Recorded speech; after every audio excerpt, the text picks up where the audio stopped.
Pero bago tayo magpatuloy ay pakilike ang ating video. Ganon din ang subscribe button, pati na rin ang bell icon para lagi kayong updated sa mga parating ko pang mga uploads.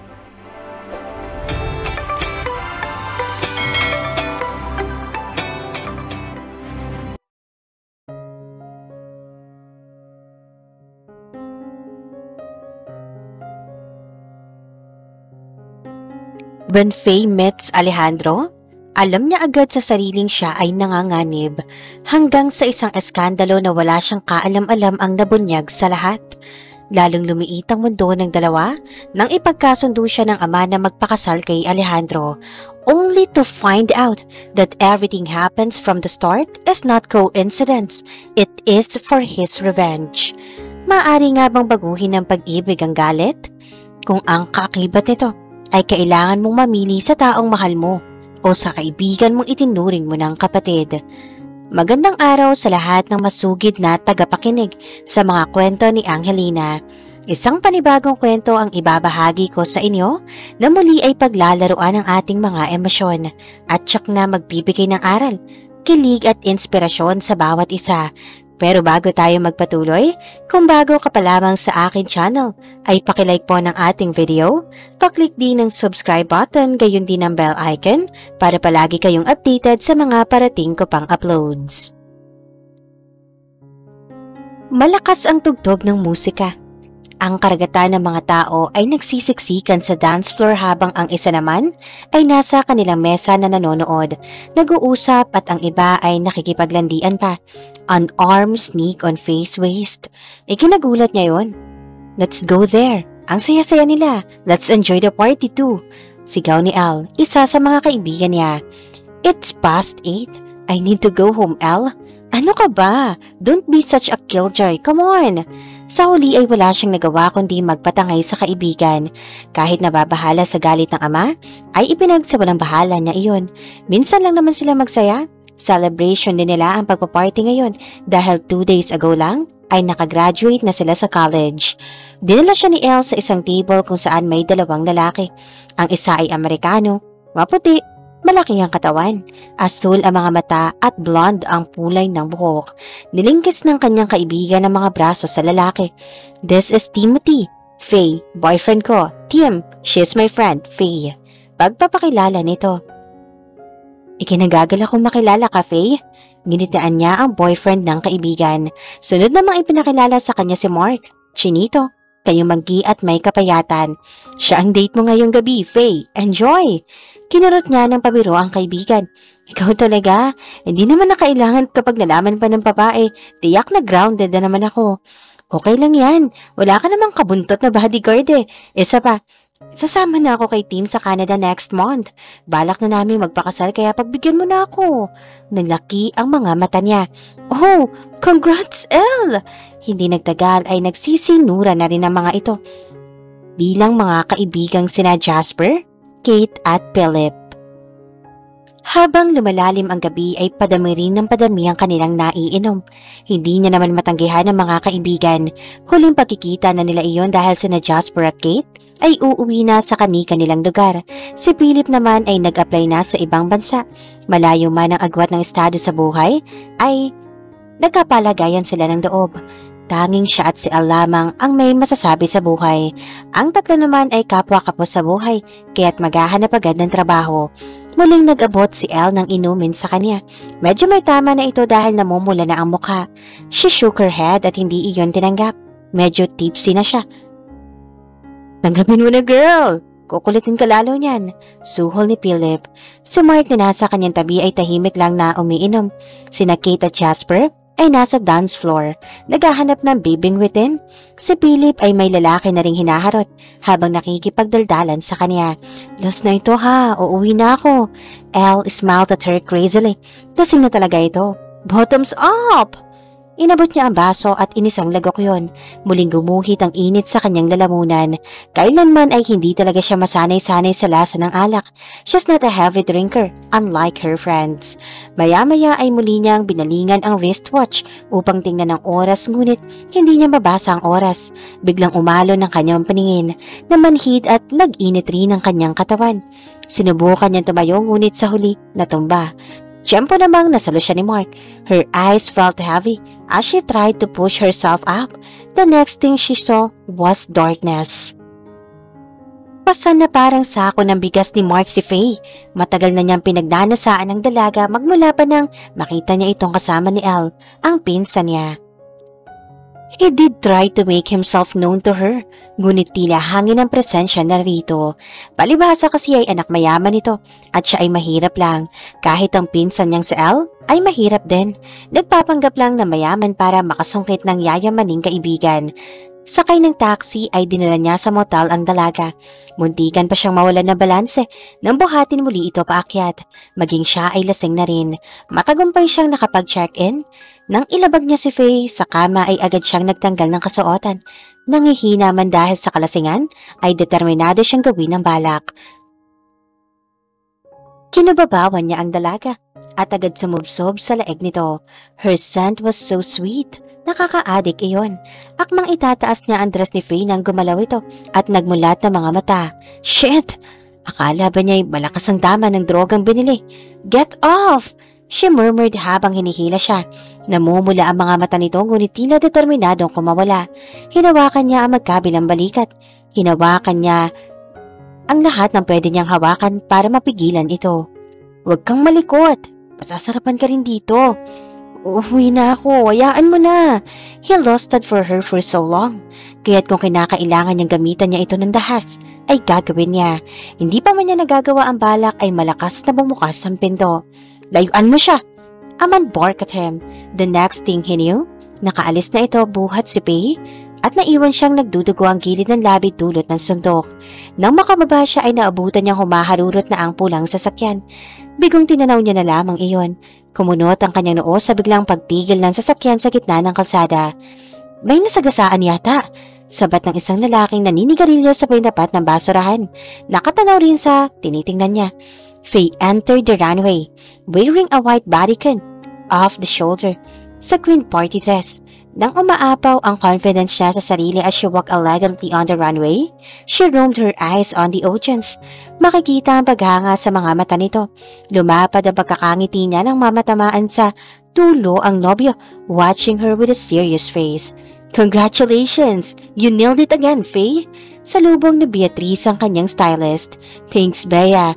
If it's not for your magical hands, I wouldn't do this beautiful.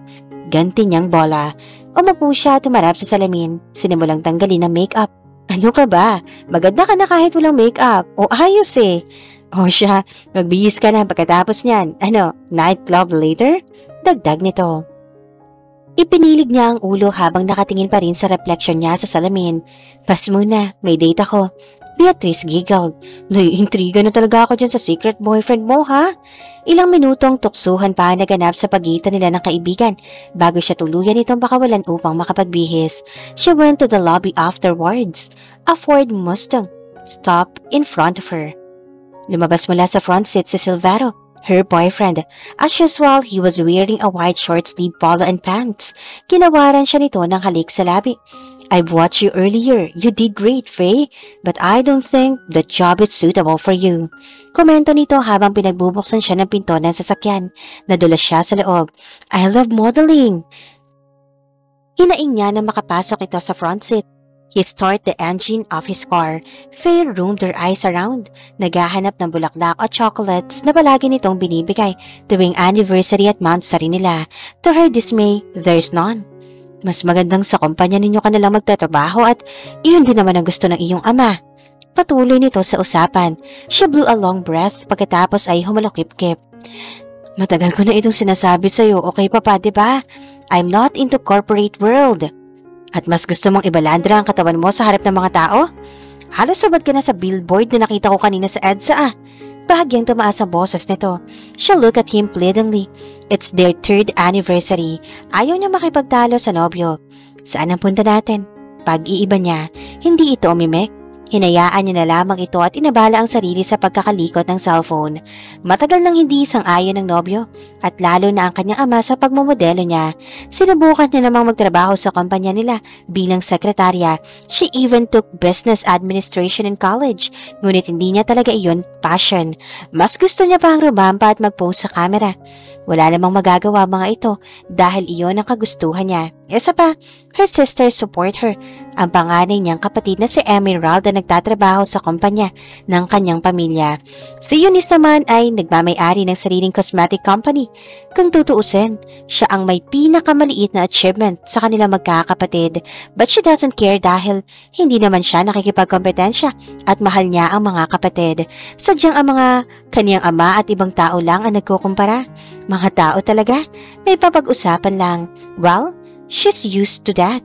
Bata pa lang ay sinusundan na sila ng paparazzi. Nang tumigil ang kotse ay ibinalik ni Faye ang cellphone sa bag. Muli siyang pinagbuksan ng nobyo. Tahimik niyang sinundan ito. Dinala siya nito sa isang 5-star hotel. Sa mga nagdaang anniversary nila ay sa simpleng restaurant lang siya nito dinadala. Kung mansari naman ay batian lang ang nagaganap sa pagitan nila. Napangiti siya. Siguro ay may sorpresa ito para sa kanya. He might even propose to her tonight. She smiled even more. Lumapit siya rito at ikinawit ang mga kamay sa braso nito. Kain muna tayo, nagugutom na ako, sabi niya. Matapos kumain sa restaurant ng hotel, ay nag-aya na ito sa silid. Nagibabaw na naman ang pagkadismaya niya. She was expecting a romantic dinner with him, ngunit kung makitungo ang nobyo ay para siyang isa sa mga kliyente nito.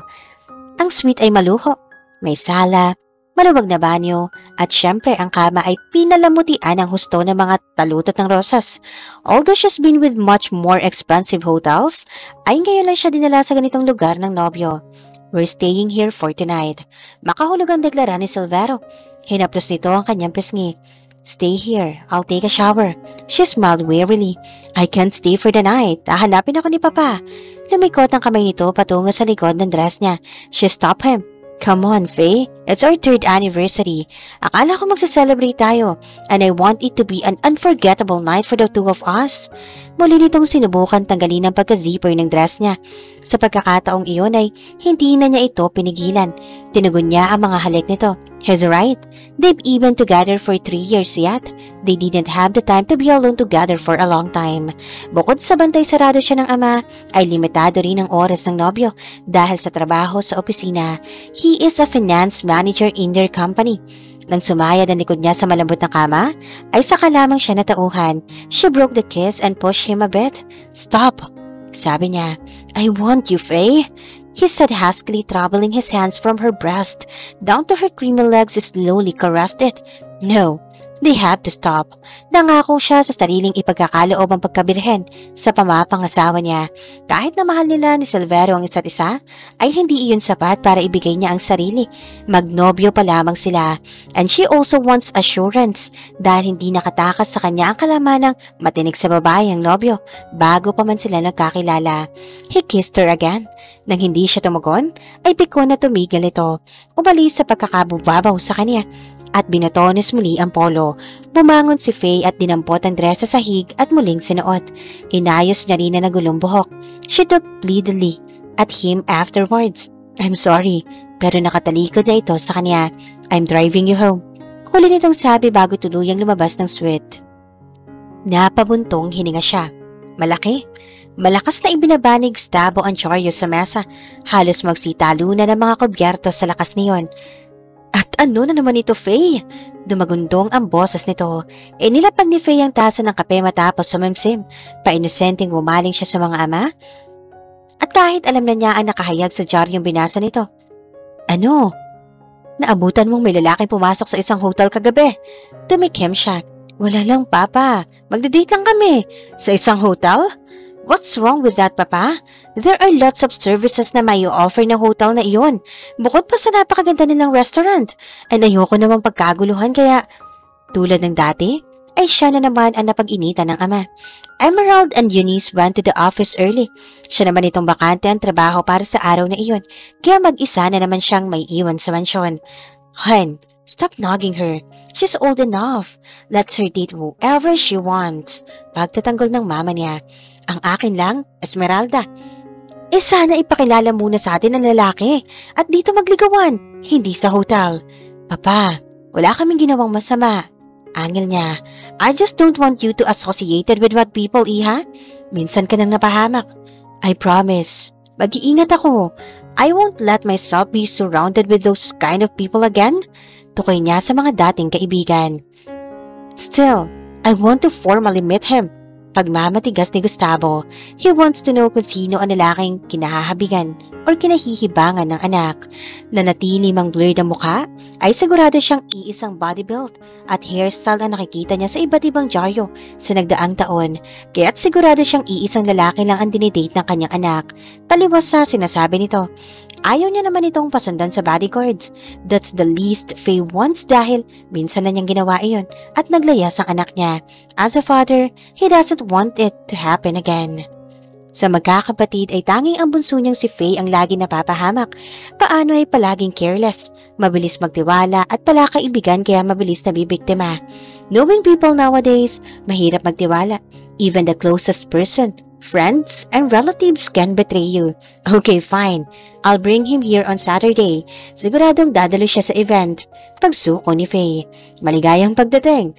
Ang maganda at busong anak ni Gustavo, Leon Cardinal, Miss Faye Esperanza Cardinal.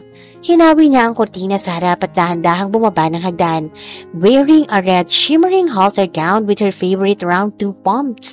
Her long light caramel hair is tied into a crown, braid making her sweet angelic face shine. Pinadaustos niya ang palad sa hawakan ng hagdan, enjoying the attention of everyone who's looking up at her. Nagbalakpakan ng mga ito na pumunta siya sa harapan kasama ang kanyang pamilya. Matamis na nakangiti ang kanyang mga kapatid sa harap ng lahat habang tuloy-tuloy na kumikislap ang kamera. Si Emerald ay nakasuot ng high neck na maroon na gown. Talaga namang bumagi iyon sa malaporselanan nitong kutis. Sa kamay, nakasuot ng pink body, hugging sweet dress si Eunice. Ang kanyang mga magulang ay proud na nakangiti sa lahat. Faye, smile! Pasigaw na bulong ni Emerald. Nang mapansin ang pagmusong niya, sanay siya sa maraming taong iyon nga lang ay kapag wala talaga siya sa mood at may buwan ng dalaw tulad ngayon ay kahit anong ngiti niya ay hindi niya mapigilang mapasimangot. Sa mayat mayang pagtarak ng sakit ng puson, she rolled her eyes, then plastered a fake smile on her face afterwards. Nagsimula na muli magsalita ang MC. Sila naman ay umupo na sa pwestong nakalaan. It's their company's 15th anniversary. ECC is an industrial company which engage in the production of capital goods, which in turn are generally used in construction. At sa nagdaang mga taon ay mas lalong yumabong ang kanilang negosyo dahil sa maayos at madiskarteng pamumuno ng kanyang ama. Matapos ang speech ng kanyang ama, ay gumala ito upang batiin ang mga bisita kasama ang kanyang ina at mga kapatid. Humikam siya. Hindi maitago ang pagkaburyo. Mula noon ay hindi niya nahilig dumalo sa mga ganoong okasyon. Iginala niya ang tingin. She rolled her eyes when she saw her boyfriend from afar. Kadarating lang nito at agad nakahalubilo sa mga bisitang kakilala, wearing his usual glasses and long-sleeve white polo shirt under a black coat. Kumunot ang kanyang noo nang nagtungo ito sa mesang kalapit imbes na sa pwesto niya. Naintindihan niya namang tago ang kanilang relasyon, kaya hindi ito pwedeng magtagal sa pwesto niya, ngunit kahit man lang ang puntahan siya nito at batiin man lang ng saglit, ay hindi nito magawa. Hinagilap niya ang cellphone sa purse at nagtipa ng mensahe para rito. Hindi pa rin kasi sila nag-uusap magmula ng huling pagtatalo. Paano ay sinabi niya rito na gusto na niya itong ipakalala sa pamilya? Tahasan itong tumanggi at ikinataka niya na nauwi mula sa pagtatalo. She raised her chin. Pinagbasdan niya ang nobyo. Nakataliko nito sa gawin niya katabi ang isang babae. Pansin niya ang paghugot nito sa bulsa ng cellphone. Matapos nitong tingnan ng cellphone ay muli nitong ibinalik ito sa bulsa. Obviously, ignoring her messages. Suddenly, the woman leaned on his shoulder. Halatang hindi ito isa sa empleyado nila dahil sa elegante nitong pananamit. She might be some investor? Dahil nakatalikod ang mga ito sa gawin niya, ay hindi niya maintindihan kung anong reaksyon ng nobyo niya ron. Ngunit sa paraan nitong hindi pagsuway sa babae, ay hinala na niyang may landi ang nagaganap. May ibinulong ang babae sa nobyo, pagkatapos ay umalog ang balikat, tanda ng paghagik-gik. Tumiin ang kuko niya sa table napkin na hawak. Naglaho ang peking ngiti sa kanyang mga labi. Matalimantigin niya sa dalawa na kung nakakamatay man, ay tiyak na bumulagta na ang mga ito. Biglang sumulpot si Eunice sa harap niya sanhi upang matakpan ang hindi kaaya-ayang tanawin. Faye, tawag ka ng papa. Magpakilala ka roon, hindi yun nagmumukmuk ka dito. She didn't want to ruin the party, so she decided to follow her sister.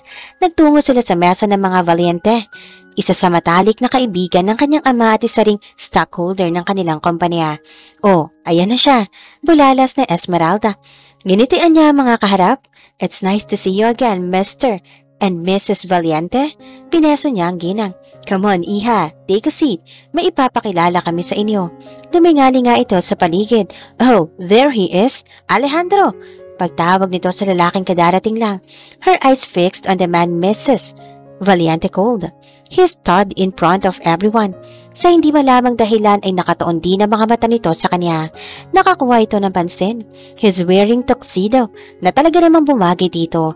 Nakikitaan niya ng paghanga ang mga mata ng ilang kababaihan ngunit siya ay naasiwa sa blonde nitong buhok na hanggang balikat. He's good looking, yeah, with that sharp jawline, pointed nose and narrow lips, samahan pa ng matigas niyang pangangatawan. But his hair is really a major turn off on her. Ayaw niya sa lalaking mahaba ang buhok, kahit na nababagay naman ito sa binata. He has bronze skin, calloused head, and also towering. Matapang ang anyo nito at blanco ang mga matang nakatitig sa kanya. Masyadong manly eh. Nang makalapit ito ay agad na naglahat ng palad sa kanya. Halos hindi niya iyon tanggapin kung hindi pa siya siniko ni Eunice.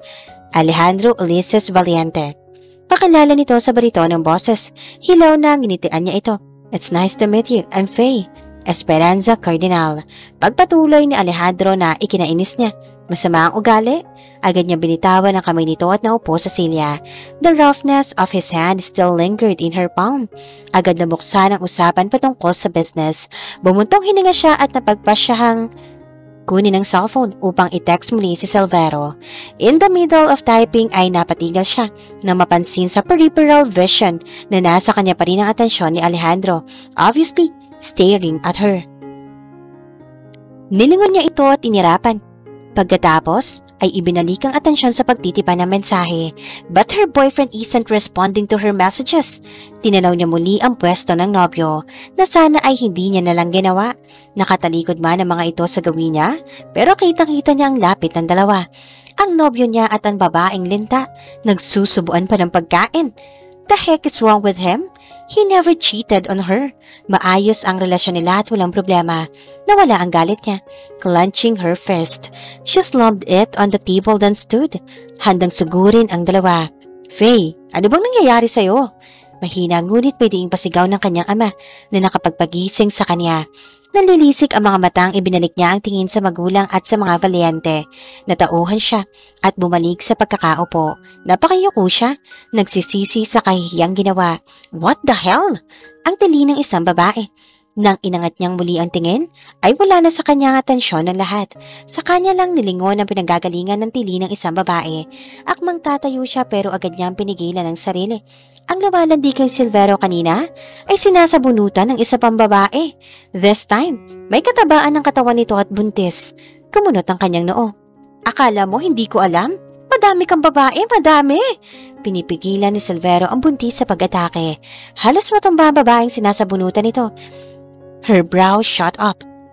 Pinagkrus niya ang mga braso at nanatiling nakikinig. Samantalang nagsitahimik ang lahat.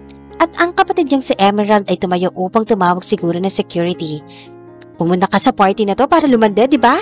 Para puntahan ng kabit mo. Ikaw, hindi lang ikaw ang babae niya. Duro nito sa babaeng sinabunutan.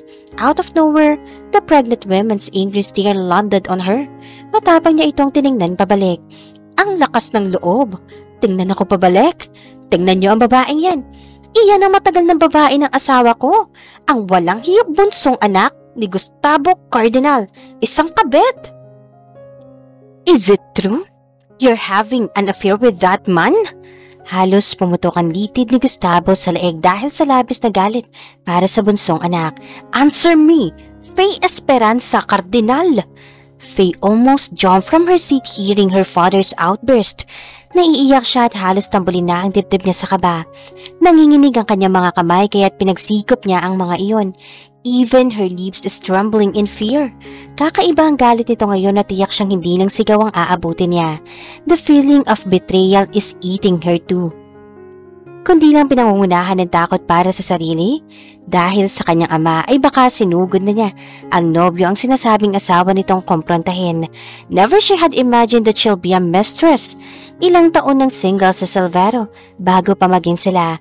Kaya't hindi siya makapaniwala. Nakakagalit lang sa side niya dahil siya ang argabyado. Kung alam niya lang noong una pa lang ay hindi niya na sana pinatulan si Silvero. Ngunit huli na. Mahal niya ang nobyo at kumikirot ang puso niya sa isiping hindi lang siya ang babae sa buhay nito. Pumikit siya na mariin. I don't know. I didn't even know na may asawa na siya.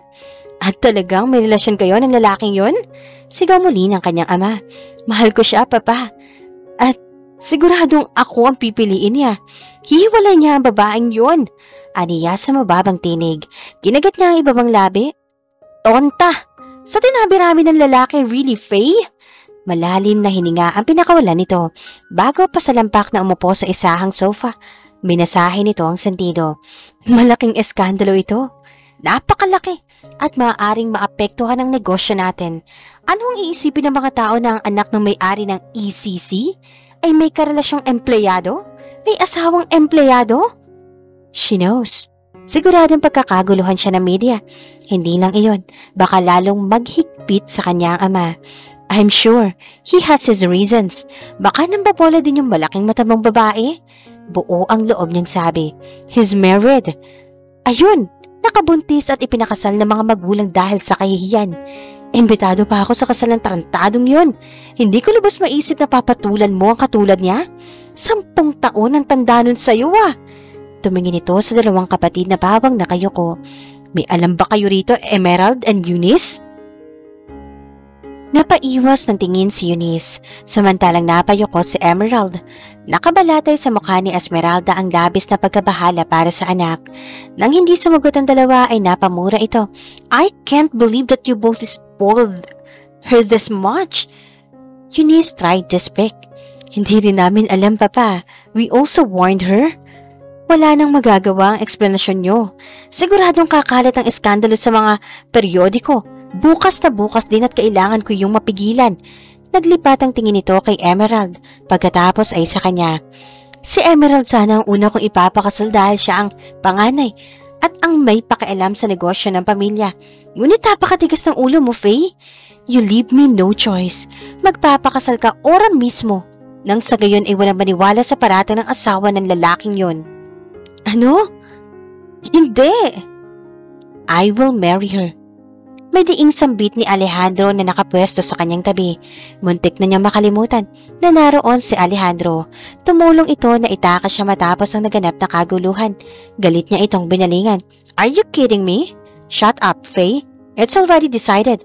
Si Emerald sana ang una kong ipapakasal ngunit ang tigas ng ulo mo. Sabat ng kanyang ama. Halos magtayuan ang balahibo niya sa batok. Sa tono ng pananalita nito, hindi pa siya kailanman nasigawan ng ama sa harap ng ibang tao at kailanman ay hindi pa siya nito dinidiktahan sa dapat gawin. Marriage for convenience is not their thing. Bata pa lamang ay sabay-sabay silang nangarap ng isang mala Prince Charming na magpamahal sa kanila ng kanilang makakatuluyan. Tila nabingi si Faye ng ilang sandali. Napatayo siya na makabawi at matapang na hinarap ang ama. Hindi! Yes, and that's final! Huling sambit nito bago tumayo at senyasan si Alejandro na sumunod. She became hysterical. Namuo muli ang kanyang luha. Hindi siya handa sa ganito. Isa pa si Silvero ang nakikinita niyang pakakasalan, hindi ang estrangherong iyon. I can't! No! Ayoko po! Sigaw niya sa pagitan ng pagtangis. Tumigil si Gustavo sa tapat ng pinto ng study room at seryosong binalingan ng tingin ang anak. Ngayon niya lang nakitang lumuha ito ng sobra at nasasaktan siya para rito pero wala siyang pagpipilian. Nagkamali ito at hindi na dapat konsintihin pa. Papa, ayoko! Namumula ang mukhang humarap si Faye sa ina. Ma, ayoko magpakasal. Dinaluhan siya ng dalawang kapatid. Hinagod ng kanyang ina ang kanyang likod upang pakalmahin. "We can't disobey, Papa. You know that." Sambit ni Emerald na nahahabag rin para sa kapatid. Lalo siyang napaiyak. Niyakap siya ng kanyang ina. "I'll try to talk to him, anak." Kumawala siya sa yakap. Her father is stern when it comes to his decisions. Umaasa siyang pakikinggan ito ng papa niya. Ngunit alam niya sa sariling malabo yon. Hinatid siya ng mga ito sa kanyang silid upang pagpahingahin. Humihikbing napaupo siya sa gilid ng kama.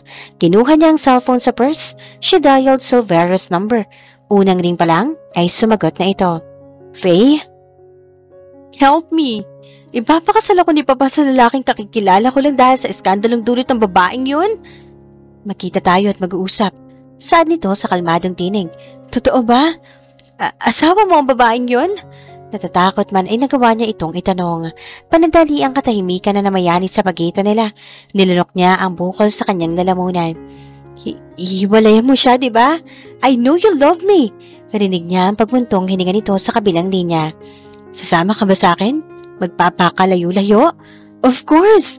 Walang pag-aalinlangan niyang sagot. Matapos ang tawag ay kaagad niyang inimpake ang ilang damit. Napangiti siya. Hindi siya pakakasal sa iba? Hindi. Ayaw niya sa lahat ay iyong dinidiktahan siya. She controls her own life. Iyon ang palaging ipinadarama sa kanya na nobyo, ang kalayaan. Kaya naman minahal niya ito kaagad. He also gave her the attention she wanted. Itinext nito ang address ng kanilang tagpuan, makalipas ang ilang minuto. Nang tulog na ang lahat ay dahan-dahan siya lumabas ng silid. Her fingers are shaking because it's second time to escape. Dati ay malubag pa sa kanya ang kanyang papa. Ngunit ngayon ay tiyak na magiging bilanggo siya kapag nahuli. Bitbit ang isang malaking bag sa kanyang kanang kamay, ay tinahak niya ang hagdan ng may pag-iingat. Maybe her boyfriend has his reasons. Iyon ang pinanghahawakan niya. Mahal niya ang nobyo sa kabila ng revelasyong may asawa na pala ito. Isa pa, he clearly chose her. Inaya siya nitong makipagtanan. That means he will leave his wife for her. Nagpapatunay na mahal siyang talaga ng nobyo. Ngunit kakayanin ba ng konsensya na maiwan nito ang buntis na asawa? But she's desperate now. When she reached the gate, she saw 2 guards roaming around the villa. Naglelente ang mga ito. She hid herself behind a bush. At nang mawala na ang ilaw na lente, ay tumayo na siya at lumabas ng kanilang bakuran. Maya-maya ay nag-vibrate ang kanyang cellphone. May ngiti sa labing dinukot niya iyon sa bulsa ng shorts na suot. Upon reading the message Silvero sent, her tears pooled again. Mabilis naglaho ang ngiti sa kanyang mga labi. Ang pag-asa sa kanyang mga mata ay napapalitan ng hinagpis. "Silvero, I'm sorry. Hindi ko pala kayang iwan ang asawa ko." Nabitawan niya ang cellphone at bag. Itinakip niya ang mga palad sa mukha. Nanginig ang kanyang balikat dulot ng pagtangis. Tila hindi maubos-ubos ang luha niya sa gabing iyon. "Saan ka ba pupunta, Faye?" May nagsalita sa likod niya. Mabilis niyang pinalis ang mga luha. Huminga siya ng malalim. Pagharap niya ay si Alejandro ang kanyang nakita. "None of your business." Tumayo siya at naglakad pabalik sa kanilang bakuran. She heard his footsteps behind her. Inis na nilingon niya ito. "Tumigil ka. Wag mo akong sundan. Gumagapang ka." Tumaas ang sulok ng labi ng binata. "Sinisigurado ko lang na hindi ka tatakas. You won't get away with me, brat." He then threw the bag on her. Tulad ng inaasahan, mabilis na kumalat ang eskandalo. Sa nagdaang linggo, ay halos hindi niya mahagilap ang mga kapatid at magulang. Kung makakapagsabay-sabay man sa hapag, ay wala ring naimik ang mga ito. And as expected, she's heavy guarded. Bukod pa na hindi siya makalabas dahil sa mga taong hindi sila tinitigilan, para lamang makasagap ng ipapublish sa dyaryo o balita. Sino ba namang hindi maiintriga? Everyone knows that their parents raised them well. Prim and proper, kumbaga. Tapos ganito, ilang endorsement na rin niya ang na-cancel. It is not true. I raised my daughter well. Isa pa ay matagal na nakaplanong pagpapakasal ng anak ko. Litanya ng ama sa press conference. Nagbulungan ang mga nasa paligid. Iiling-iling ang iba na tila hindi naniniwala. Umirap siya at pinagkrus sa mga braso. Siya lang ang pinagpapiyastahan samantalang mas malaki ang kasalanan ni Silvero. He left her with a disaster. Balita niya ay nagpa-baby shower ito at pinamedya pa. Para lamang mapagtapa ng kasalanan, hindi niya alam kung nagpapakatanga pa ang asawa nito at tinanggap itong muli. For the baby perhaps? Kung siya siguro ay ora mismong ididiborso na ito. Has not even a good image for a father. Oo, at may nararamdaman pa siya para sa dating nobyo, ngunit ang ginawa nito sa kanya ay hindi niya mapapatawad. Kung ganun, ay bakit siya pinagbibintangan ng babaeng yun? Hindi naman siguro yun manggugulo kung walang ebidensya o sisa ng isa. Have you heard the news last night? Umamin na ang asawa ni Mr. De Silva na nagkamali ito ng paratang. Hindi si Faye ang tinutukoy nitong third party. Inosente ang anak ko. She glanced at her father. Ginagawa nito ang lahat, malinis lang ang pangalan niya. Ipinagpapasalamat niya iyon, ngunit tutol pa rin siya sa pagpapakasal. Matapos ang press conference na iyon, ay mabilis na humupa ang eskandalo. Napalitan naman ng mga positibong komento ukol sa inanunsyong pagpapakasal. She poured another glass of liquor and drank it straight. Ibinalik niya ang mga tingin sa iPad. Ibang-iba ang disenyo ng gown ang pinapadala sa kanya ng designer through email, at kapag naman may nagustuhan siya, ay agad ipapadala sa bahay. Pero kapag nasa bahay na ang gown, ay nawawalan siya ng ganang tingnan ito. In the end, iniisip ng lahat na mapili at metikulosa siya pagdating sa mga bagay ukol sa nalalapit niyang kasal. And she hated that. Hated Alejandro even more because he suggested na mapadali ang kasal sa lalong madaling panahon. Hindi niya tuloy maiwasang mag-isip na masama. Tiyak, may hidden agenda ito. That's the only reason of his existence in her life. Natitiyak naman niyang wala itong pagtanggi sa kanya. Kung tingnan siya nito ay para bang may napakalaki siyang kasalanan dito. Kaya imposible yun. Muli niyang sinalinan ng alak ang baso at inisang lagok iyon. Agang-aga umiinom ka. Are you trying to kill yourself to escape the wedding? Pabor ako kung ganun. Biglang sabat ng malalim na boses mula sa likuran niya. Napahawak siya sa dibdib tulad ng pagkagulat.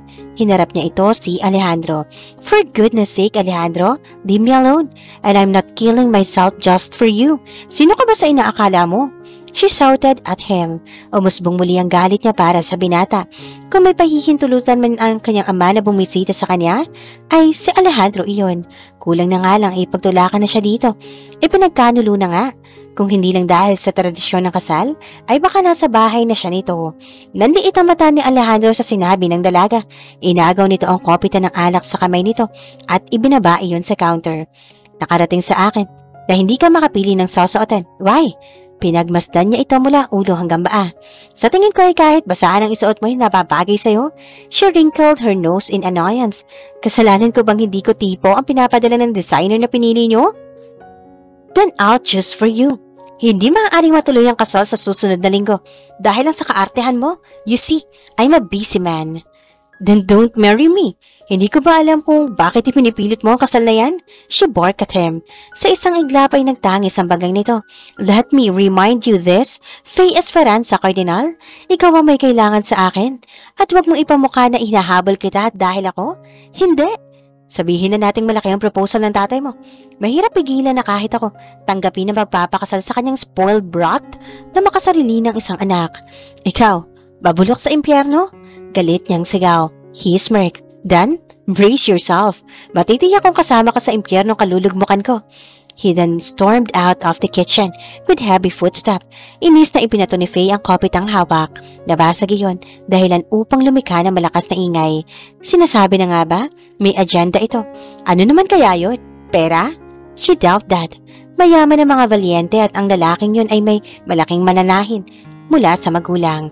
Nagngingit-ngit pa siya sa galit na dumating si Nana Celia, ang katulong na nag-alaga sa kanya mula pagkabata. Pinapasabi ni Sir Alejandro na bukas darating ang wedding gown na napili niya para sa'yo. Dumako ang tingin nito sa mga bote ng alak at sa mga bubog na nagkalat pagkatapos ay may pag-aalalang sumulyab sa kanya. Ingatan mo ang iyong sarili, iha. Masama ang alak sa katawan. Alam kong hindi mo gusto magpakasal, ngunit iyon lang ang tanging paraan upang maisalbo mo ang nasira mong pangalan. Napabuntong hininga siya pagkuhan ay napaisip ng malalim. Kinabukasan nga ay mahagang dumating ang isang malaking kahon which contained her wedding dress. It is a beading sequined, gorgeous wedding dress. Napangiti siya nang magustuhan ng disenyo. Agad siyang nagtungo sa silid at sinukat iyon. She was busy admiring herself on mirror nang biglang sumulpot si Alejandro sa kanyang silid.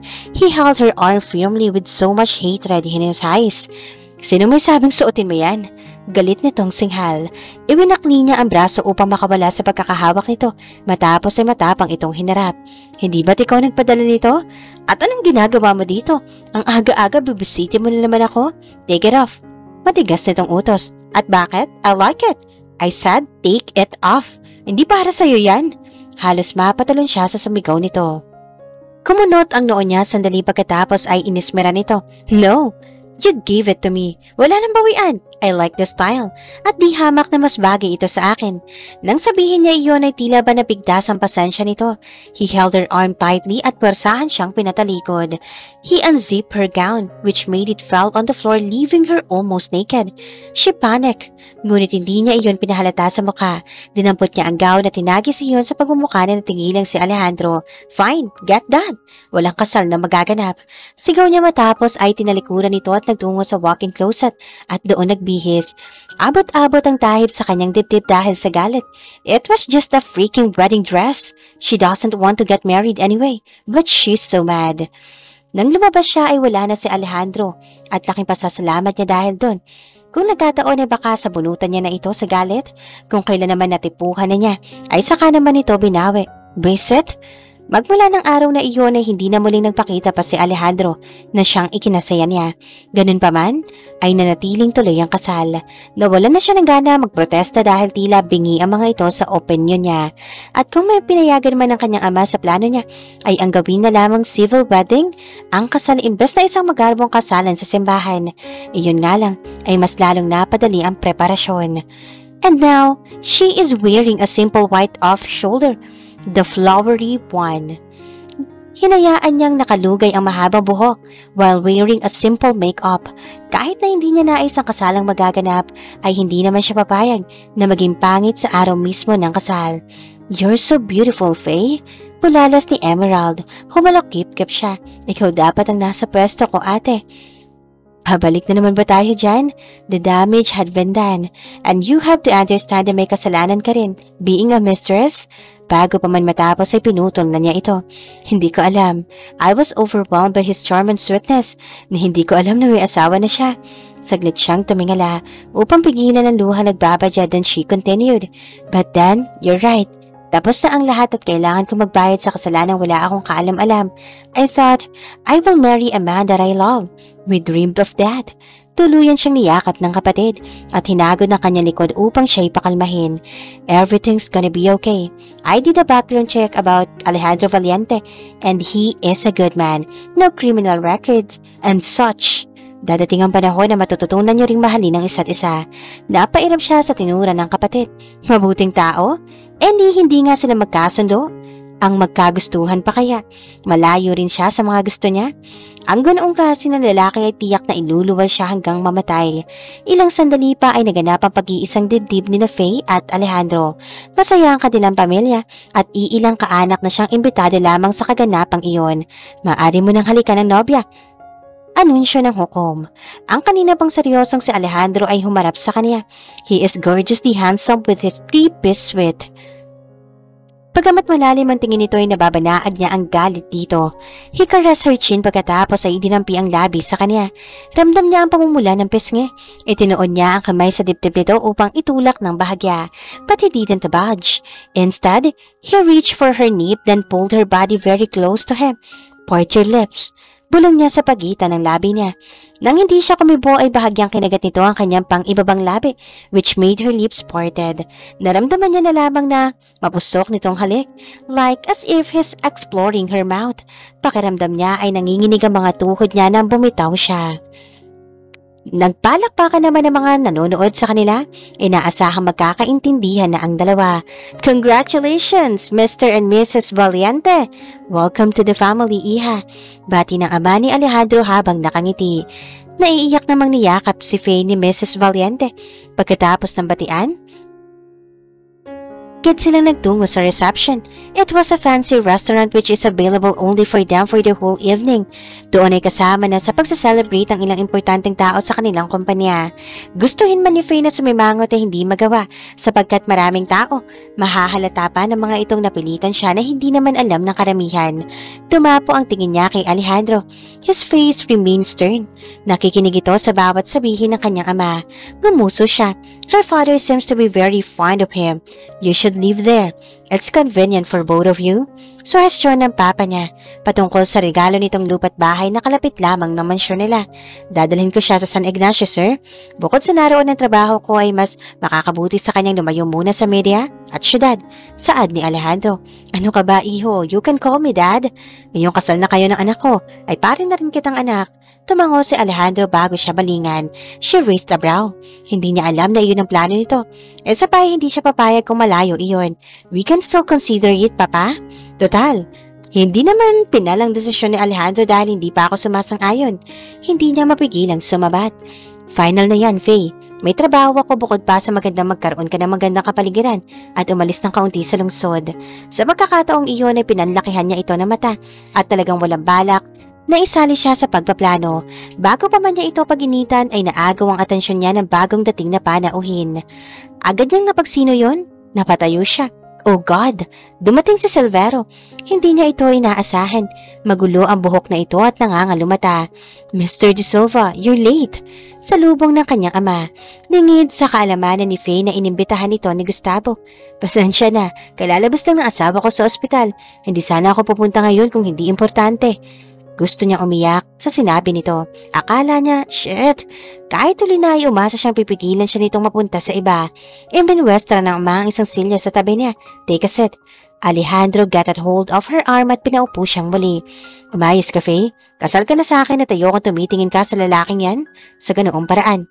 Matigas nitong bulong sa kanya. Makalipas ang ilang sandali ay hindi na siya mapakali sa inuupuan. She can't understand this. Lalo siyang sinasaktan ng ama sa pamamagitan ng pag-imbita nito sa dati niyang nobyo. O baka palabas na naman iyon upang ipakita sa lahat na walang kaugnayan si Silvero sa pamilya nila. Kundi ang pagiging empleyado lang, wala siyang pakialam. Seryoso nag-uusap ang mga nakatatanda para sa bagong project. Kahit na nakikisabay sa usapan si Alejandro, ay ramdam niya ang mayat-mayang panonood nito sa kanya na lalong nagpadagdag sa kanyang inis. Sino ba ito para pagbandaan siya? For all she knows, kasal lang sila sa papel. They both have agenda in this marriage. Si Alejandro ay pinakasalan siya kapalit ng proposal ng kanyang ama na hindi nito matanggihan, which is she didn't know and care at all. At siya naman ay pinakasalan nito upang maisalba mula sa eskandalo. It's just a misunderstanding that your wife thought that my daughter is your mistress, right? Gustavo changed the topic. Sinadya upang iparinig sa magulang ni Alejandro. Yes, sir. Your daughter was fond of me from the very start because she see me as a brother. Tahasa niyang nilingon si Silvero. What is this now? Kumirot ang dibdib niya sa katotohanan. Kahit na walay sila ay itinatanggi pa rin siya nito. Exactly what I thought. You're too old to be her lover. And as for my wife, she's too young to know what's the difference of love for a family and a love for that special someone which I declare is me. Napanuyang saad ni Alejandro. Nabigtas ang pasensya niya sa puntong iyon. Malakas ang kabog ng kanyang dibdib. Kinuyom niya ang mga palad at pumikit na mariin. Lies. Lahat ng lumalabas sa bibig ng makakasama niya ngayon ay purong kasinungalingan. Bago pa man sumabog ng tuluyan, she excused herself. Mabilis ang lakad niya patungo sa powder room. Napasandal siya sa pinto ng maisara iyon. Gusto niyang magwala. They are all toying her feelings. Nasa ganoon siyang sitwasyon ng ilang minuto at ikinalma ang sarili nang biglang tumunog ang kanyang cellphone. Eunice is calling. Agad niya itong sinagot. What now? Hindi niya pa rin maitago ang inis. Bagamat hindi nakadalawang kapatid dahil may nilakad itong importanteng trabaho, ay hindi siya nagtampo rito. How's the wedding? Malumanay ang tono nito. What do you expect? Hell, of course. And you know what? Inimbitahan ni Papa ang Ashol na yon? Hush, Faye. Kung nakikriyan lang sana ako, hindi ko hahayaan makapasok ang lalaking yon. May pag-aalalang sambit nito. I know, but it's just so frustrating that they are telling lies in front of other people. Ipinaririnig nila sa lahat na para bang gustong-gusto namin ni Alejandro ang isa't isa when in fact, we're not. Alejandro is being manipulated too. Just hang in there. I know you can survive it. You're not a cardinal for nothing. Makahulugang saad nito. Kumunot ang kanyang noo. What do you mean? Oh, come on, Faye. Alam nating lahat na wala makakapagpasunod sa isang cardinal na parang tuta. Kung napasunod ka man ni Papa sa ibang usapan yun. And what I'm telling you now is regain yourself and face your situation, but don't let your husband control you. Talagang hindi ko hahayaan yun. Determinado niyang sabi, tama ang kapatid. Kasal man sila ni Alejandro ay hindi siya nito mapapasunod sa anumang naisin nito. Kung gusto nitong tumira sila sa hometown nito, ay hindi siya papayag. Sa bahay na iniregalo ng kanyang ama siya titira. Like what she said, kasal lang sila sa papel, so they can live separately. Mas natahimik ang buhay niya sa ganoong paraan. Matapos ang tawag ay napagpasyahan niya ng lumabas. Laking gulat na makita ang asawa na nakasandal sa pader with his arms crossed. Nakakunot ang kilay at matiim na nakatingin sa kawalan na tila may malalim na iniisip. Hindi ko maintindihan kung bakit tayo dapat tumira sa iisang bubong. Palatak ni Faye sa asawa. Hindi pa man natatapos ang pagdiriwang ay iniuwi na siya ni Alejandro sa condo unit nito dahil kinabukasan raw ay maagang tutulak sa San Ignacio kung saan may malaking lupain ang namana ni Alejandro mula sa pumanaw na lolo na ginawa naman nito ang plantasyon ng mga gulay at prutas. Mayroon din itong sariling bahay doon. Maging ang trip to Paris ay tinanggihan mo rin. You can just tell me if you don't want to go. I can go by myself alone nang hindi natin ipapaalam sa ating mga magulang. Tugtong niya pa. Ang trip to Paris na regalo ng mag-asawang Valiente ay tahasan nitong tinanggihan at hindi siya makapaniwalang sa pilitan pa siyang sumama rito ngayon. We can go there some other time. May naiwan akong trabaho sa asyenda. Humarap ito sa salamin at sinimulan nitong tanggalin ng pang-itaas. Halos ihilamos niya ang mga palad sa mukha sa pagkadismaya. And about the honeymoon? Pinamulahan siya ng mukha at agad pinutol ang sasabihin nito. Hindi yun. Ang pagtira sa ibang lugar ang tinutukoy ko. I don't want to leave Manila. This is my home. Saka hindi mo na kailangan pa na isama ako. Hinagis nito ang hinubad na pang-itaas sa kung saan. We're not fighting over this, Faye. Natural na isama kita pa uwi. Dahil asawa na kita. Hindi ka ipinakasal sa akin para lang magliwalong muli at gumawa ng panibagong eskandalo. Iniwas niya ang tingin sa asawa. For pity's sake, paano nito nagagawang magsalita ng kaswal? Sa kanyang harapan gayong boxer na lang ang suot nito. Nagpatuloy siya. Ang proposal ni Papa na sinasabi mo, hindi ba't pera yon? O business franchise na ipinamahala niya sa'yo? Hindi tayo maaaring umalis. Cut it already, Faye Esperanza. Pagod na ako. Sige na, magpalit ka na. Maliligo na ako. Pagtapos ng kanilang pag-uusap saka pumasok sa banyo, umirap siya sa kawalan pagkatapos ay sumalampak sa maliit na sofa. Sa kanya lang naramdaman ng pagod. Everything's draining her, mula sa mga biglaang desisyon hanggang sa pagtatalo nilang palagi ni Alejandro. She breathed heavily pagkatapos ay iginalang muli ang ngiti niya at mga tingin sa silid. Iyon lang ang nag-iisang kwarto sa condo unit nito. Plain cream-colored wall, has a king-size bed, closet, bathroom, and a bedside table. Hinanap ng mga mata niya ang maleta kung saan naroon ang mga damit ngunit napagtantong wala iyon. Mahigpit niyang ipinagbilin kay Alejandro iyon kanina. Nadadaanan nila ang mga gamit niya ngunit hindi nila iyon nagawa. Oh shit! Nais niyang maligo at kanina pa nanlalagkit ang katawan. Ngunit wala siyang damit. Maswerte siya at sa maliit na pouch ay naroon ang spare panty pero hindi sapat iyon. Goodness gracious! Maya-maya ay lumabas si Alejandro ng banyo na tuwalya lamang ang tumatakip sa pang-ibaba. Mamasa-masa pa ang buhok nito. When her eyes reached his toned abdomen, halos mapalunok siya. You're not eye-raping me, aren't you? Pang-aasar nito. Of course not. Maagap niyang sabi. Wala akong damit. Ang sabi ko'y dadaanan natin ang mga gamit ko ngunit hindi man lang tayo tumigil sandali sa bahay namin. Reklamo niya. Lumapit ito sa cabinet. Kinuha mula roon ang isang malaking t-shirt matapos ay inabot sa kanya. This will do for now. Bukas ay maaga kong kukunin ang mga gamit mo. Labag sa loob niyang tinanggap iyon. What about shorts? Walang kakasya sa'yo. Isa pa, malaki ang damit na yan, sapat upang umabot hanggang tuhod mo. Katwiran nito. Imbes na makipagtalo pa ay padabog na lumabas siya ng silid at nagtungo sa banyo upang maligo. Mauubos ang pasensya niya sa lalaking yun. Matapos maligo ay nagpatuyo na siya ng buhok. Mag-aalas 10:30 nang mapagpasyahan niya pumasok na sa silid at matulog. Dahan-dahan siyang naglakad patungo sa kama. Iniiwasang magising ang tulog na asawa. Hinintay niya talagang makatulog ito. Hindi niya alam kung bakit minsan ay mayroong kabang umuusbong sa dibdib niya kapag nalalapit ito. And his every stare was so intense and angry. Idagdag pa ang nakakapasong hawak nito. Nalilito tuloy siya. Gusto niyang sabunutan ang sarili. Ano ba itong iniisip niya? They're enemies. Hindi nila gusto ang isa't isa. Sa una pa lang, at mananatili iyong ganoon. Tinanghali siya ng gising kinabukasan. Nasa kwarto na ang kanyang gamit ng mamulatan niya. So, she did her morning routine. Then after that, went out of the room. Hinanap niya si Alejandro ngunit wala ito na siyang ikinatabuhan niya. Magtatanghali na at kung may lakad man ito, ay mabuti dahil hindi matutuloy ang pag-alis. She smiled when an idea came up in her mind. Mabilis siyang nagbihis. Pagkatapos ay kinuha niya ang wallet na naglalaman ng kaunting cash at credit cards at ipinasok sa sling bag. And then, she's good to go. Lula ng taxi ay nakarating siya sa kanilang mansyon. Si Nana Celia ang nagbukas ng gate. Nagulat ito na makita siya. Oh, iha, kapupunta lang ng asawa mo rito kanina Kinuha ang gamit mo at sinabing di ka nakasama dahil mahimbing pa ang iyong tulog. Niyakap niya ang matanda. Ang papa nasaan manang?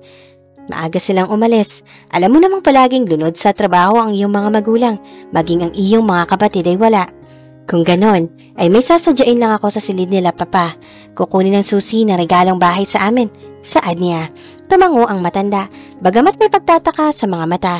Binuksan niya ang drawer at madaling nakita ang hinahanap dahil alam niya kung saan palaging tinatago ng ama ang mga susi. Nagpaalam siya sa matanda matapos ang pakay. Then, she went to the house. Sa bahay na regalo ng kanyang ama para sa kanila ni Alejandro, isang 3-story house yon. Agad siyang pumasok at natuwa sa nakita. Fully furnished na ang bahay. Naroon na ang lahat ng kailangan. Titirhan na lang. She smiled wickedly. At last, matatahimik na rin ang buhay niya. She went to the kitchen, kumuha ng baso, binuksan ang cabinet sa itaas at naglabas ng mamahaling alak. Pumesto siya sa island counter. Hindi naman siguro masamang uminom, lalo na at iyon lamang ang madaling paraan para makalimot. Matapos ang ilang sandali ay madali niyang pinangalahatian ng alak. Doon niya ibinuhos sa mga dinaramdam. Kaibilis para sa kanila na pakawalan siya. Once, she was so happy enjoying her life. Walang problema ang kinakaharap kundi ang mumunting pagpapaalala ng kanyang ama na ituon ng pansin sa negosyo. Kahit ganun ay hindi naman siya napipigilan ng mga ito sa inis. Nagmamodelo man ay madalas pa din siyang nakakapagliwaliw kasama ang kaibigang si Beatrice. At kung minsan naman ay ang dating nobyo. Si Beatrice na lang ang nag-iisa niyang kaibigan sa ngayon. Dati ay kasama siya sa isang grupo ng mga kaibigan ngunit napahamak siya. Kaya simula noon ay nahirapan na siyang magtiwala. Maging kay Silvero ay nahirapan siyang magtiwala ng una. Ngunit masugid ito sa panliligaw back then. He always brought her flowers. Laging nanonood sa mga fashion shows niya. At kahit nag-aaway minsan ay suportado pa rin ang anumang desisyon niya. Tingin niya ay malaya niyang na-express ang sarili kapag kasama ito. Hindi nagtagal ay susuray-suray siyang naglakad paakyat sa hagdan. Her knees are weak at nahihilo na rin siya kaya nagtagpa siyang magpahinga sa silid. Ngunit ipipikit pa lamang niya ang mga mata ay kanyang naulinagan ang pagdarag ng pagbukas ng front door. Hindi niya iyon nailak dahil hapon pa naman at hindi rin niya inaasahang may bibisita gayong sila lamang ni Alejandro at ng mga magulang ang nakakakalam ng bahay. Or maybe one of them is the visitor. Wala siyang lakas upang bumangon at harapin ang kung sino mang iyon.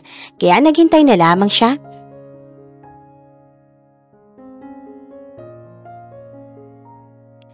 Rinig niya ang bawat pagbukas ng mga silid sa ibaba hanggang sa nabuksan ang pinto ng silid na kanyang kinaroroonan. She opened her eyes, only to see her husband standing in front of her. Halata ang frustration sa mata nito na agad din namang napalitan ng galit. His eyes narrowed as he surveyed her. She frowned at him. We're living separately. Dito ako at dun ka kung saan manglupalop ka titira. Aniya sa mahinahong boses. Nawala lang ako saglit. Galit nitong senghal. Pumangon ka riyan? At uuwi tayo ngayon din. I said no. Stop being so hard-headed, Esperanza. Hindi na siya muling sumagot. Pumikit siya at hinayaang hilahin ang sarili ng antok. Anong pumasok dyan sa kokote mo at nagbalandra ka roon? I know you're an attention seeker but that's too much. Aren't you even ashamed of yourself? Halos magtaas baba ang dibdib ni Alejandro sa galit. Nakita niya lang naman ang asawang pinagpepiyastahan ng mga guards na nagbabantay rito. Kitang-kita niya ang mahalay na titig ng tatlo. Giliw na giliw ito sa tubig at hindi na napansing pinagdanasaan na. And Dom, she's almost naked. kaya't tagli niya itong binuhat at pinasok sa loob ng bahay. Ikaw ang sumusobra na. Nakita ko ang dagat at naglangoy saglit. Masama ba yun? Saka anong inaasahan mong gawin ko sa dagat, mag-shopping? Singhal nito pabalik. Abat nangangatwiran pa. Halos magsalubong ang kilay niya sa pamimullo sa po nito. Tuluyang nabigtas ang kanyang pasensya. Halos subot-hubad ka na lang. Alang-alang kay Pet. Pagak itong tumawa. Ito ba? Tinuro nito ang kapirasong suot. Natural na nakatupis ako. Alang ka namang nakapajama. You're unbelievable. Ang lakas mo mang insulto gayong wala naman akong ginagawang masama. Hinawakan niya na mahigpit ang braso. Go to your room. Magbihis ka. Ano ba? Nasasaktan ako. Sandali siyang natigilan na mapansin ang luhang lumalanda sa pesngin nito. Binitawan niya ang asawa. Pagkatapos ay bumuga ng marahas na hangin. Natural lang naman ang ikinilos niya. May asawa na ito at hindi na dapat na nagbabalandra ng katawan ng ganon. But it's a bitch, Alejandro. Sigaw ng kanyang isipan. Marahas na pinunasan ni Faye ang mga luha gamit ang likod ng kamay. He was too much. Bigla-bigla lamang siyang iniinsulto. Kadarating lang nila, heto na naman at nagbabangayan. Palagi na lang itong galit sa kanya kahit wala naman siyang ginagawa. Hindi niya tuloy maiwasang isipin na may napakalaking galit ito sa kanya. Akmang lalampasan na niya ito nang pigilan siya nito na pamamagitan na mabilis na pagkabig sa kanyang batok at siniil ng halik. She was stunned for a moment. Hindi niya alam kung bakit kusang tinugon niya ang mga halik nito. Biglang nag-init ang katawan niya. Tila nawala siya sa wisyo at unti-unting nadarang sa init na dulot ng asawa hanggang sa sinandok niya ang puwetan niya at binuhat saka naglakad lampas sa sala. Isang halinghing ang kumawala sa kanyang mga labi habang ang bibig nito ay papunta sa kanyang leeg, pababa sa kanyang dibdib. Ni minsan sa buhay niya ay hindi niya naisip na mararamdaman niya ang ganoong klase ng kasiyahan. Maging ang ex-boyfriend niya ay hindi niya kayang iparamdam sa kanya ang ganoong pakiramdam kapag nagkukulitan sila. Nang sumayad ang likod niya sa kama, ay wala na siyang ni isang suot sa katawan. Namumungay ang mga matang pinagmasdan niya ang asawa habang isa-isa nitong hinuhubad ang suot. Naughty ideas are now running in her mind. She wants to reach him, feel him. Her lips parted when he kneeled on the floor, facing her flesh down there. Hindi na nagtatagal ay iyon naman ang pinagsawaan nito. Humigpit ang hawak niya sa bedsheet. Kinagat niya ang ibabang labi upang pigilan ang ingay na nais kumawala sa kanyang bibig. Don't hold it, babe. Panunokso pa rin ito sa kanyang laman. Halos mapamura siya sa isipan na maramdaman ng kakaibang sensasyong nais kumawala sa kanyang katawan. She was panting. Namumuo ang butil-butil na pawis sa kanyang noot katawan. Tumayo si Alejandro at kinubabawan siya. Sinibasib siya nito ng isang mapusok na halik bago dahan-dahang pinagisa ang kanilang katawan. Mumuntong ungol at daingan naririnig sa labas ng silid sa mga oras na iyon. The next few days ay iniwasan ni Faye ang asawa. Naging madali naman para sa kanya iyon dahil palagi itong nakakulong sa kabilang kwarto. Tila iniiwasan na rin siya. Bumagsak ang mga balikat niya nang hindi mahanap ang cellphone. Ilang araw na rin niyang pasikretong hinahanap iyon sa kabahayan, ngunit hindi niya mahanap. Tanging ang silid na lang na inookupa ng asawa ang hindi niya nagagalugad. Malaki ang tsansang naroon ang cellphone niya, tinatago ng asawa. Sa anong dahilan? Hindi niya rin mawari. Ayaw niya naman pag-isipan iyon ng kung ano-ano. Baka magtalo lamang sila. And that's the last thing she wanted. Maingat na bumaba siya sa kusina.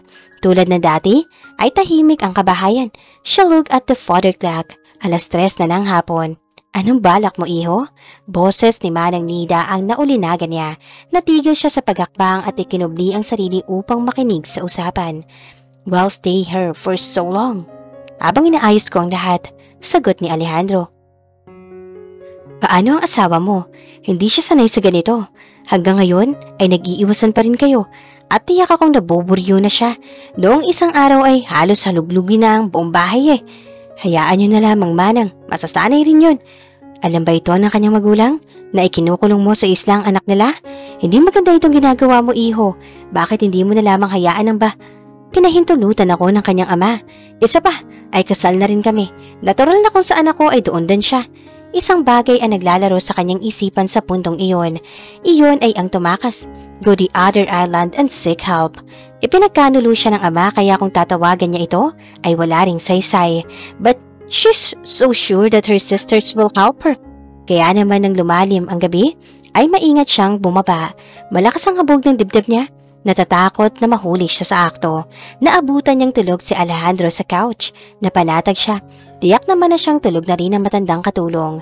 Matagumpay siyang nakalabas. The moon is bright, so even without a flashlight, she can see the surroundings. Until jet ski grabbed her attention.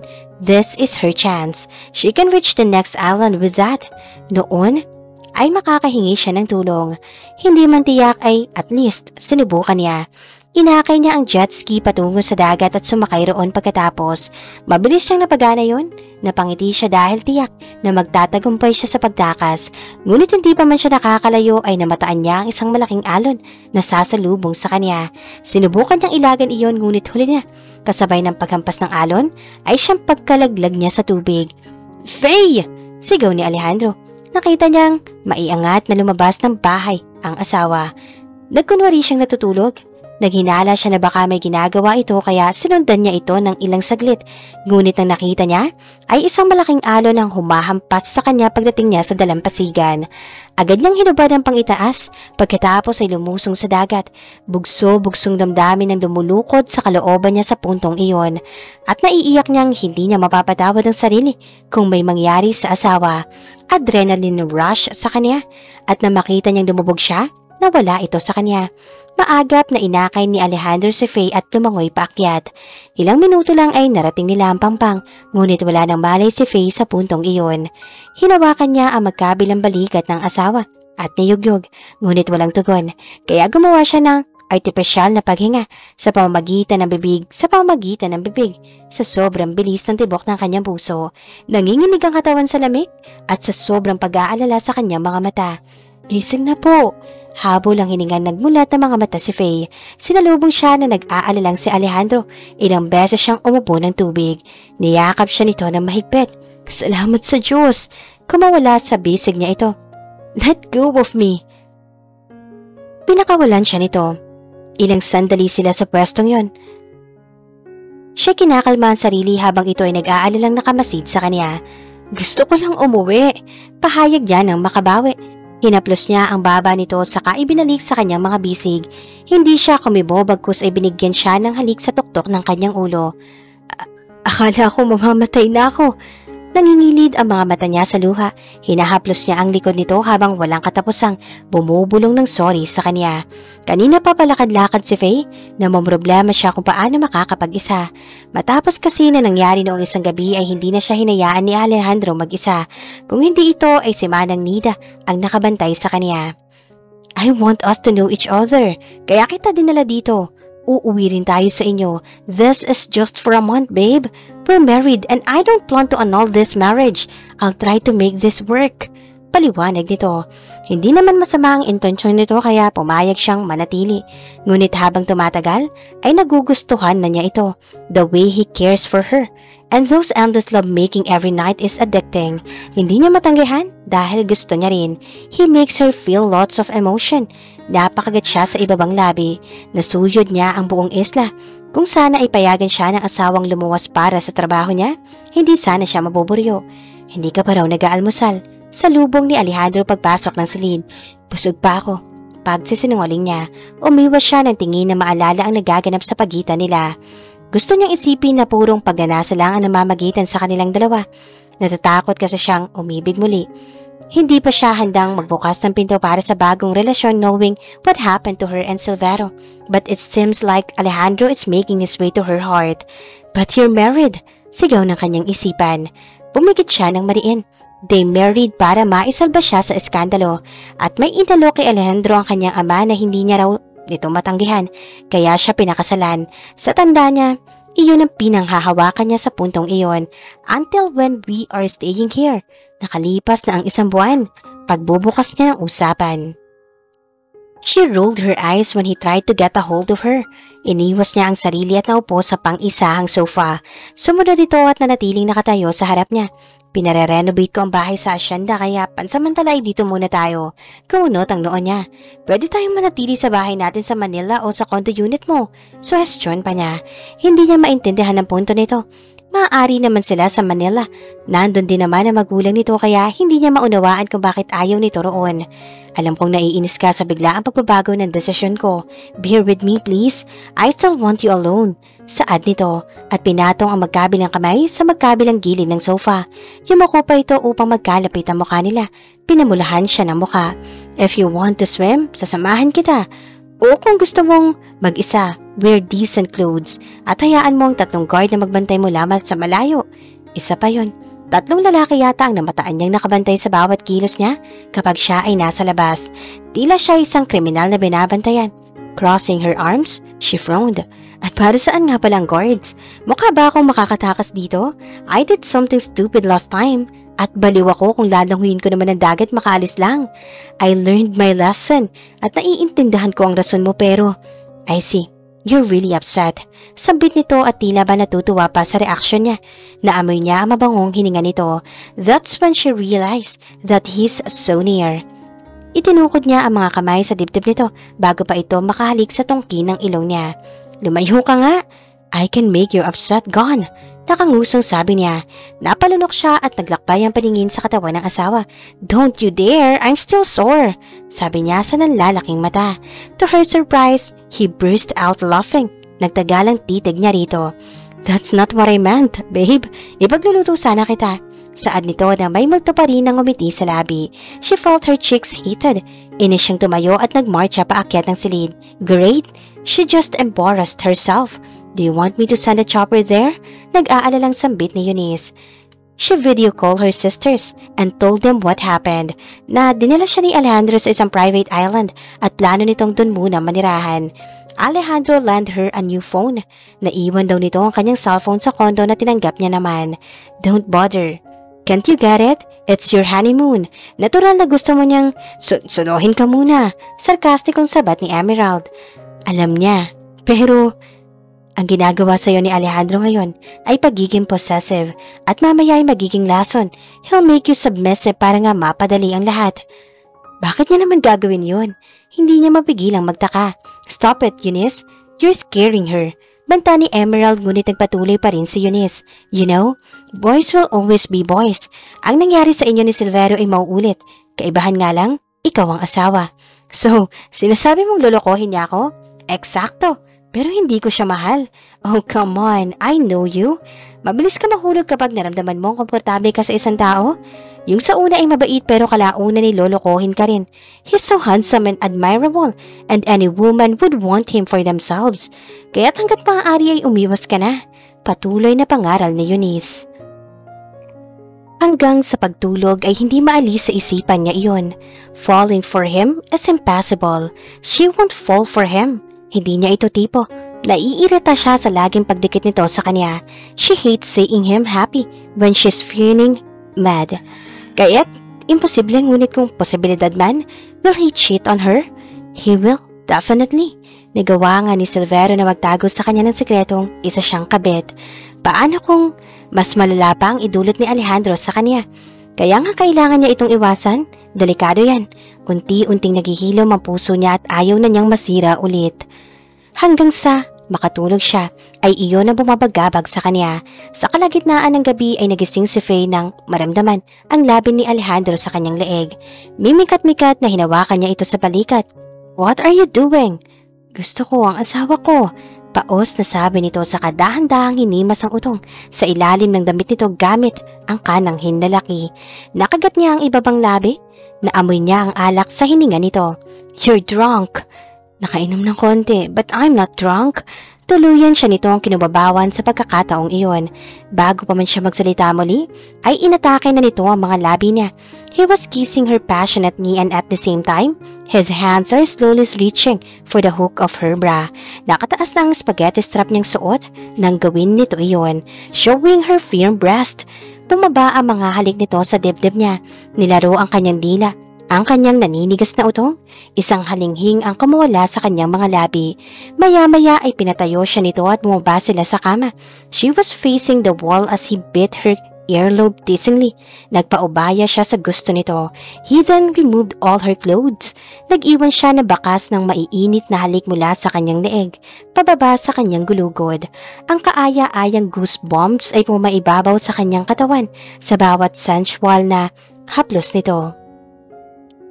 Huminto ang mga labi nito sa leeg niya, saka ang mga strong na kamay nito ay humaplos sa puwetan niya. Iginiya siyang muli nito sa kama. Nagpaubaya siya. He bent her down with head low and bottoms up. Itinukod niya ang magkabilang kamay sa kama bilang suporta. Her wet femininity is throbbing with so much pleasure as he entered her from behind. "I'm sorry, Manang." Taranta niyang sabi na makitang hindi maganda kinalabasan ng adobong niluto niya. It's been weeks at heto siya ngayon. Tinuturo ang magluto ni Nida. Lumaki siyang katulong sa tabi kaya't hindi siya marunong pagdating sa kusina. She only knows how to fry, kaya naman nagpatuloy siya magluto ng ibang putahe para may matutunan. And Nida is a good cook. Isa pa ay madalas na gulay ang kinakain niya. Kapag mag-isa, hindi dahil sa hindi siya marunong magluto, kundi dahil kailangan niyang panatilihing sexy ang katawan. Minsan ay maghapong nasa study room si Alejandro upang gawin ang trabaho sa opisina. She tried to convince him to live in Manila many times, but he doesn't really want to so she stopped. Nag-aaway lang sila minsan na kadalasan siya ang nagsisimula, but now, hindi siya makapaniwalang natitiis na mamalagi sa isla. Alejandro makes time but for some reason, nawala ang pagkaburyo niya sa isla. Mas na-appreciate niya ngayon ang katahimikan at kapayapaan, malayong malayo sa syudad. "Ayos na ito, iha," sambit ni Nida na ikinangiti niya. Sa wakas, ay maayos na rin niya ang luto. Siya, "Ihahanda ko na ito sa mesa." "Sige po, aakyat lang ako, tatawagin ko sa Alejandro para sa hapunan." Aniya, matapos kumain ay napagpasyahan nilang mag-asawa na magpahinga sa labas. Umupo siya sa likod habang nakahawak ang mga braso sa tiyan niya habang isinandal ang baba sa balikat niya. Napangiti siya. The past few weeks ay tila nabaliktad ang naramdaman niya. She doesn't like him. She's so sure of that the very first day. But then slowly, she found herself liking him as days passed. Tuluyan niya itong nakikilala at nagugustuhan at the same time. Still, it doesn't change the fact that she's doubtfully of him. Ganon rin kaya ito sa kanya? Does he like her too? She wants to ask, ngunit natatakot siya sa maaaring sagot. Naputol ang kanyang agam-agam na magsalita ito. "Kailangan kong pumunta ng Maynila." Her face lightened. "Finally, I'll go with you then." Nilingon niya ito. Hindi niya mapigilang ma-excite. "Ako na lang. Saglit lang ako, I promise. May kailangan sa akin ng papa kaya kailangan ko lumuwas mamayang madaling araw." Seryoso nitong saad. "Mamaya agad? At bakit? Hindi ba ako maaaring sumama? I'll stay in our house. I won't bother you with your work." Pilit niya. Hinarap siya nito. "I'd rather you stay here, Esperanza." Napabuntong hininga si Alejandro na mag-walk out ang asawa. He saw sadness in her eyes and he can't help but blame himself. Alam niyang namimiss na nito ang buhay sa Maynila at ang mga magulang, ngunit hindi niya ito maaaring isama. Inigo is finally in the Philippines and he wants to talk to him about what he found out. Walang kasalanan ng asawa niya sa pagkamatay ng nobya nito. Sigurado siya roon. The private investigator learned about what happened that night. Isang babaeng nagngangalang Elle ang nakausap nito at umamin sa nangyari ng gabing iyon. She's matchmaking Faye with her cousin Mark, pero huli na nang malaman nito na may halong droga ang naibigay na inumin nito kay Faye. Ang pinsan rin ni Elle na si Mark ay tumayong witness. Anito ay nakatakas si Faye, ngunit si Silvero de Silva naman ang nakakuha sa asawa niya. Ang gagong yun. Kaya naman pala walang kamalay-malay si Faye sa pagkamatay ni Nathalie dahil wala itong malay nang mangyari ang aksidente. Silvero tried to put the blame on Faye and also made her fall in love para lalong maitago ang sekreto. Ang alam din ni Gustavo ay nakapatay ang anak, kaya gano'n na lamang ang pagpayag nito sa kondisyon niya. In exchange of marriage ay itatago niya ang kasalanang hindi naman talaga nito ginawa. Nagsinungaling siya kay Faye. Sinabi niya na may proposal ang ama nito na hindi niya matanggihan, when in the other way around.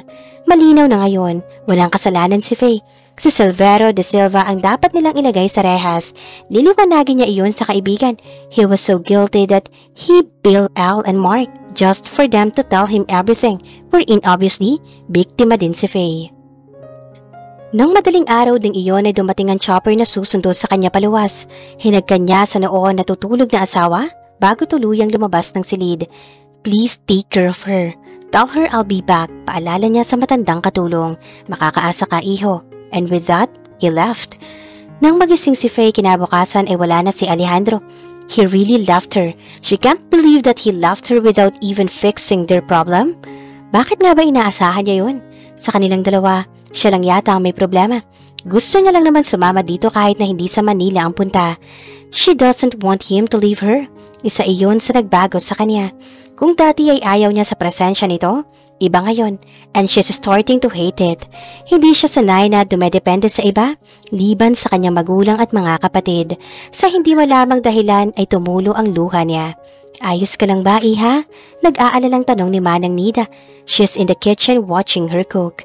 Naaliw siyang panoorin itong magluto at paminsan-minsan ring tumitikim.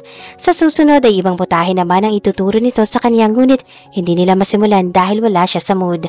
Hindi niya maintindihan kung kaartehan ba iyon o tinatamad lang talaga siyang makikilos the past few days. Pinahid niya ang luha gamit ang likod ng kamay. Wala ito. Aniya, nangungulila ka ba sa iyong asawa? Huwag kang mag-alala, babalik din yun. Bakit kasi hindi niya ako isinama? I will behave if that's what he wants. I won't leave his side. Inalo siya ng matanda. Marahang hinagod nito ang likod niya hanggang sa tuluyan siyang mapaiyak. Kailan ka huling nagkaroon ng buwan ng dalaw? Manang ask out of nowhere. Noong 1 buwan pa po. Inosente niyang sagot. Anong petsa na Hindi ka pa nagkakaroon? Sa puntong iyon ay tumahan na siya. Nalilito niya itong tinignan. Hindi pa. Ngumiti ang matanda. Ano pang nararamdaman mo bukod sa pagiging maramdamin? Lalong kumunot ang kanyang noo pero sinagot niya pa rin ang tanong. Tinatamad at tuwing umaga ay nagsusuka. Palagi rin akong inaantok. Bakit niyo na itanong? Maaring buntis ka, iha. May galak nitong sabi. Sa nanlalaking mata ay natutop niya ang bibig. Buntis? Kailan ba na hindi sumagi sa isip niya ang bagay na iyon? Paano? Oh my God! Are you sure, Manang? Hindi pa sa ngayon, ngunit nagpapakita ka ng sintomas ng isang buntis. Hayaan mo. Pagdating ng supplies natin mamaya ay magpapabili ako ng pregnancy test kit. Hindi pa rin siya makapaniwala. Mabuti pa nga ho. Kaya't naghintay sila hanggang sa dalhin ng pribadong chopper ang kanilang mga gamit. Hapon na nang ito'y dumating. Hindi niya maiwasang makaramdam ng excitement at kaba at the same time. Mula sa chopper ay isang hindi pamilyar na lalaki ang bumaba. He was towering. Nakasuot ito ng v-neck shirt at cargo shorts. Maputi ito at sa tansya niya ay may ibang lahi. Nang makalapit ito sa kanila, ay sa kanya na pagmasdan ang asul na asul nitong mga bata. Sir Inigo? Hindi makapaniwalang bulalas ni Nida. Nilingon niya ito. Kilala mo siya, Manang? Siya ba ang tagadala ng supplies? Naramdaman niya ang mahigpit na paghawak nito sa kanyang braso. Pumasok ka muna sa loob, iha. Ako na ang bahala rito. Magalangan nang ningintian ni Inigo bago pumasok sa loob. Matagal na, Manang. Nakangiting sambit ni Inigo. Ngumiti si Nida. Hindi pinahalata ang nerbiyos na nararamdaman. Tama ka. 1 taon na rin simula nang umalis ka patungong Amerika. At alam kong alam niyo ang ipinunta ko rito. Seryosong sambit ng binata. Akala ko'y makikita kayo ni Sir Alejandro sa Maynila upang pag-usapan ng lahat. Tanong niya na ikinangiti nito. It's just a trop. Pinapunta ko siya roon para walang bantay ang babaeng pumatay sa fiancé ko. I really thought Alejandro will help me capture that killer. Patuya itong tumawa. Ang gagong yun? Itinago pa ang may sala? Naalarma siya. Hindi mo siya maaaring saktan.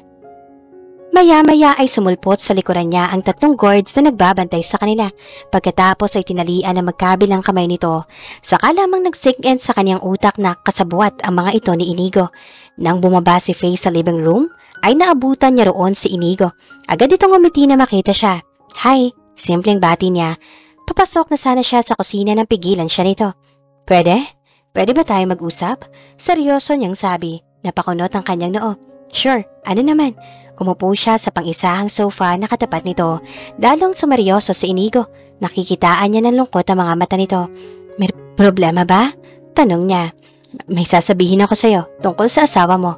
Lumipat siya sa kanyang upuan habang nagpatuloy siya. He was a good friend of mine and I really can't take it. He's lying right in your face, Faye.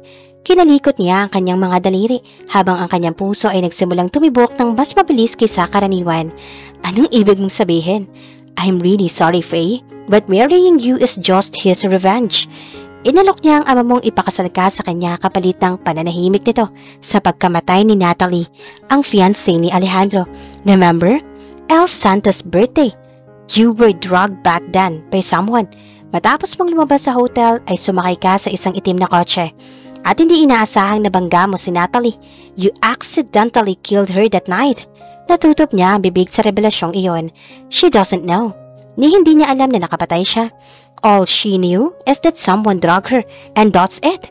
Ipinakulong ng papa niya si Al dahil ito ang natatandaan niyang nagbigay sa kanya ng inuwi na may droga pala.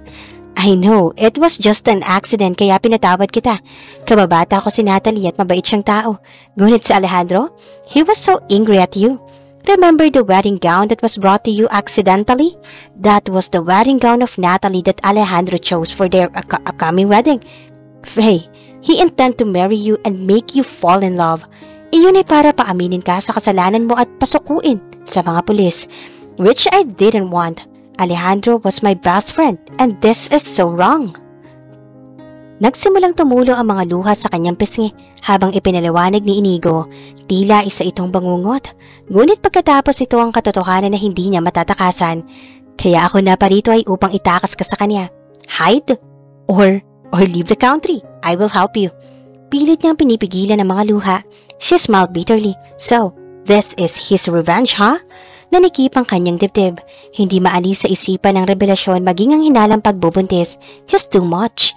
She wants proof ngunit tugma ang kwento ni Inigo mula sa biglaang pagpasok ni Alejandro sa buhay niya hanggang sa lahat. It was planned out of revenge all along. Tila mas masakit iyon kaysa sa dinulot sa kanya ng dating nobyo. Maya-maya ay nilapitan siya ni Inigo at niyakap. Everything is fine now. I was so sure. I didn't drive a car that night. I took a cab and oh my God, wala akong pinatay. Ngunit ang pinaniniwalaan ni Alejandro ay ikaw ang pumatay. It's too late now. You're pregnant. I heard. We have to leave now. May pagmamadali sa boses nito. Tiningala niya ito. Asan si Manang? Ningid sa kaalamanan ni Faye na naroon sa kusina ang matanda, nakagapos at may busal sa bibig. Huwag mo nang alalahanin ang matandang yun. Pinasama ko siya pabalik para bilhan ka ng pregnancy test. Kasabot siya ni Alejandro. Sa sinabing iyon ni Inigo, ay napaiyak lalo si Faye. Hilam sa luha si Faye habang nakamasid sa bintana ng kotse ni Inigo. Nakaalis na siya sa islang iyon sa tulong nito. And now, she will leave the country like what he planned. Inigo is good man. Tinulungan siya nito sa lahat kahit na kakikilala pa lang nila. May maliit na tinig sa isipan niya. Nagdududa sa mga pangyayari, ngunit mas matibay ang sakit, kaya humantong siya sa ganitong pasya. A part of her wants to defend herself to Alejandro dahil totoo namang hindi siya nakapatay. Hindi niya pinatay ang fiancé nito, ngunit mas nanaigang takot sa kanya. Natatakot siya sa maaring mangyari. Too much stress might lead her to miscarriage, and she doesn't want it. She loves her unborn child. She will protect him or her from his evil father. Whatever it takes. It's been confirmed by the doctor that she's 2 weeks pregnant. They're healthy, kaya't maaari pang bumiyahe. Ang makakapagpasama lang sa kaniya ay ang labis na emosyong mararamdaman once na nagharap sila ni Alejandro. Kaya mas maiging, wag na lang sila magkita. It's better this way. They're on the way to the airport. Laking gulat niya nang naasikaso na ni Inigo ang mga papeles niya. Pag-alis pero nagpapasalamat pa rin siya roon. If he didn't told her the truth, tiyak ay mas masasaktan pa siyang lalo ni Alejandro.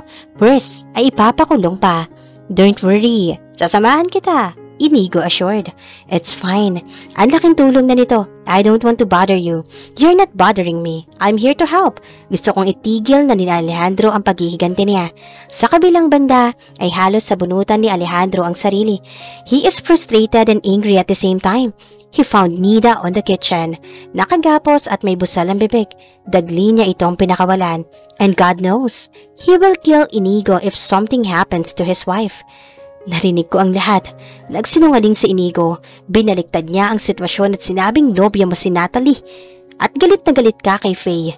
Sinabi rin niya ang tungkol sa paghihiganti mo. Napapaibigin mo si Faye pagkatapos ay ipakukulong. His heart hammered as if it wants to burst out his ribcage. Nasuntok niya ang pader sa narinig. Umalis ka na. Sundan mo sila. Balak niyang dalhin sa ibang bansa ang asawa mo. Kung hindi pa sinabi iyon ni Nida, ay hindi siya maagap nakikilos. Dumiretso siya sa chopper. At maya-mayarang ay habol hininga siyang pumasok sa airport. He roamed his eyes around to find Faye. Hindi niya hahayaang makaalis ito. She is his wife and he loves her. Wala siyang pakialam kung hindi man ito suklian ang nararamdaman niya. He won't let her leave without even knowing the truth. His reasons. His face lightened when he saw her sitting on the waiting hall. Agad niyang tinakbo ang kanilang distansya. Faye was stunned when she saw him. Baka sa mukha nito ang labis na pag-iyak at alam niyang dahil iyon sa kasinungalingan ni Inigo. Faye! Bago pa man siya tuluyang magkalapit, ay sumulpot si Inigo. Masama itong nakatingin sa kanya. Don't you dare touch her! Singhal niya. Umalis ka na, Alejandro. Faye is hurt because of you. You lied to her. Guard! Get him out of here. Nanggugulo ang lalaking ito. Sinenyasan nito ang isang gwardya. Agad itong lumapit at hinawakan siya. Sir, bawal po kayo dito. No, listen to me, Faye. I didn't lie to you about Natalie. She isn't my fiancé. Ilabas mo ang lalaking yan. Pilit siyang nagpumiglas mula sa pagkakahawak ng guard. I admit, it was our plan to marry you and make you commit to your crimes. But then, I found the truth. Hindi mo kasalanan kung bakit namatay si Natalie. Ex-boyfriend mo yon, Silvero, who accidentally hit her. Obsessed ang lalaking yun sa'yo. Tama na! Umiiyak na sigaw ni Faye pagkatapos ay tinakpan ng mga kamay ang magkabilang tenga. Ang dahilan ng pag-alis ko ay upang linawin ang totoo at humingi ng tawad sa magulang mo. I'm so sorry that I lied, but I'm telling you, this is the truth. Hindi na niya alam ang paniniwalaan. Lubhang naguguluhan ang utak niya. Hinawakan siya sa braso ni Inigo. Faye, let's go. Don't listen to him. Stop it, Inigo. Wala siyang kasalanan. Alejandro shouted desperately habang pilit nilalabanan ng guards. Enough of your bullshits! You are my best friend and yet wala kang ginawa para nakulong ang babaeng ito? Napipikong sigaw ni Inigo. Pabalik na ikinagulat niya. She lifted her face to see Inigo. The vein on his neck seems to pop out from it. Mabilis na napalitan ng anyo nito. Kung kanina ay maamo, ngayon ay iba. Tila ibang tao ang kaharap niya. Ilang beses ko bang sasabihin sa'yo na hindi niya kasalanan? Akma siyang lalayo mula kay Inigo nang haklitin siya nito sa braso. Dito ka lang. Haklitin siya nito sa braso. Nanginginig ang kanyang mga katawan sa labis na takot, galit at pagkalito. Walang patid ang pagtulo ng kanyang luha habang ang kanyang dibdib ay kumakabog sa kaba. Is Alejandro telling the truth? Does Inigo lied to her? Hindi niya inaasahan ang susunod na nangyari. Sa isang iglap ay nagpapambuno na ang dalawa sa harap niya. Nataranta ang mga tao sa paligid at agad na lumayo. Maagap namang pinipigilan ng guard ang dalawang ngunit tila ayaw papigil ng mga ito. Maya-maya ay nakaramdam siya ng hilo at panlalabo ng paningin. Mariin niyang ipinikit ang mga mata pagkatapos ay dahan-dahang lumayo sa dalawa at umupo sa isang silya sa poong ulo. The next thing she knew, nawalan siya ng malay. Look what you did, Papa! Napahamak si Faye dahil sa lalaking yun? Anak, stop it! Maging ang ama mo ay biktima rin. He doesn't want to let Faye behind bars. Akala din niya ang kapatid mo accidentally killed someone. Pero, nagising si Faye sa ingay. Namulatan niya ang puting kisame. Nilingon niya ang magulang at mga kapatid. She's awake! Pulalas ni Emerald. Agad na pinalibutan siya ng mga ito. Are you alright? Nag-aalalang tanong ng kanyang ina. She nodded. Agad hinanap ng mga mata ang asawa. Tatawagin ko ang doktor, sabi ng kanyang ama. What happened? How's my baby? Where's Alejandro? Sunod-sunod niyang tanong. Ayos na ba ng baby, iha? Ang asawa ko. I doubt him. Mama, hindi ko alam na si Inigo nagsisinungaling. Inalo siya ng ina. Gusto ko siyang makita. Nagkatingin na ng tatlo. Eunice cleared her throat. I told you, he was dangerous. Napahawak ka dahil sa kanya. Hindi niya kasalanan. Umamin na siya sa amin. He married you just for a revenge. He and that Inigo wants to put you behind bars dahil sa kasalanang hindi mo naman ginawa. Patuloy nito. Ngunit pinagsisihan iyon ni Alejandro. Nagkamali lang siya and also hindi niya ito sinaktan. Kaya kahit na akala niya ay siya ang suspect. Tumingin siya sa kanyang ina. I want to see him, Mama. I need him. We're having a baby. Bago pa man sumagot ang kanyang ina ay pumasok na ang doktor kasama ang kanyang ama. The doctor told about the findings of her condition. Dahil daw sa nervyos kaya siya nag-passed out. She's also stressed and it's bad for her baby. Iyon ang higit na iniiwasan niya, ngunit nangyari pa rin dahil kay Inigo. She shouldn't believe him. Kasalanan niya. Kung bakit pa kasi kay bilis niya mauto. Pinaalalahanan din siya ng doktor na iwasan ang stress at magkaroon ng malusog na pamumuhay. We will look after you. Sa mansyon ka na ulit titira and aalagaan ka muna namin doon. Pahayag ng kanyang ama. Nasaan si Alejandro, papa? At tungkol sa annulment mo? Sa nanlalaking mga mata ay pinutol niya ang sasabihin ng ama. What annulment? Wala kami napagkasunduan ni Alejandro na ganyan. Calm down, iha. It's for your own good. Pero pa, I want to see him. I need him. My baby needs his father too. Hindi. Stop it, Gustavo. Let them be. Pigil ng kanyang ina sa plano nito patungkol sa annulment. Emerald, papasukin mo si Alejandro. Kanina pa yun sa labas. May bahid na pag-aalala sa mukhang binalingan siya muli ng ama. Are you sure about this? Sinaktan ka niya. At hindi ko mapapatawad ng lalaking yun kung may masamang nangyari sa inyo na magiging apo ko. She smiled to assure them. Gayunpaman, nakikitaan niya ng galit ang mga mata ng ama. Tila hindi ito patitinag sa plano. Alejandro hurriedly went to her the moment he entered the room. Lumuhod ito sa gilid niya at maingat na hinawakan ng mga kamay niya. The moment he saw her, his eyebrows pulled back together. Nakabalatay ang pag-aalala sa mukha nito. Kumusta ang pakiramdam mo? May gusto ka bang kainin o magpahinga pa? Nag-aalala siya. Halata naman pero para sa kanya. O mag-isa ang bata? Hindi siya sigurado. Umiwas siya ng tingin. What if he doesn't feel the same way? Can she handle that? Hindi yata. Hey, what's wrong? Why are you crying? I'm so sorry but I didn't fake all that happened in that island. Inaamin kong sumang-ayon ako sa plano ni Inigo ngunit kalaunan ay napagtanto ko ang nararamdaman para sa'yo. Kaya itinago kita sa isla para hindi ka masaktan ni Inigo. He explained pleadingly. Humigpit ang hawak nito sa kamay niya. I love to talk to him. Clear things, and also ask for your parents' forgiveness. Hindi sumipot si Inigo sa usapan. Iyon pala ay may masamang balak na. I know it's not you who killed Natalie. Ang dati mong nobyo ang may pakana ng lahat at ngayon ay nasa kulungan na siya. I successfully get justice for Natalie, my childhood friend. Sabi ni Inigo, mahal mo siya. Sobrang. She mumbled and looked away again. Hindi yun totoo. Kung may pagmamahal man ako sa kanya ay bilang kaibigan lamang. Ikaw ang mahal ko. Hindi ko alam kung kailan nagsimula ngunit sigurado ako. I don't want you to leave me. Hindi ko kaya. Nakikitaan niya ng takot ang mga mata nito. Muling tumulo ang luha sa kanyang mga mata. I'm sorry, I didn't trust you enough kaya naniwala ako kay Inigo. Ang mga mata nito. Muling tumulo ang luha sa kanyang mga mata. I'm sorry, I didn't trust you enough kaya naniwala ako kay Inigo. Marahang pinahid nito ang mga luha niya. It's okay, may kasalanan ako. I deserve to be punished too. Tatanggapin ko ang anumang parusa but please don't try to leave me again. Nagsisisi ka ba na pinakasalan mo ako? Hindi. Ang pinagsisisihan ko ay sinisisi din kita noong una. I'm sorry. I promise to be a good husband this time. Please, forgive me. Please give me a chance to prove my love for you. Pagsusumamo nito, nawala ang lungkot at takot.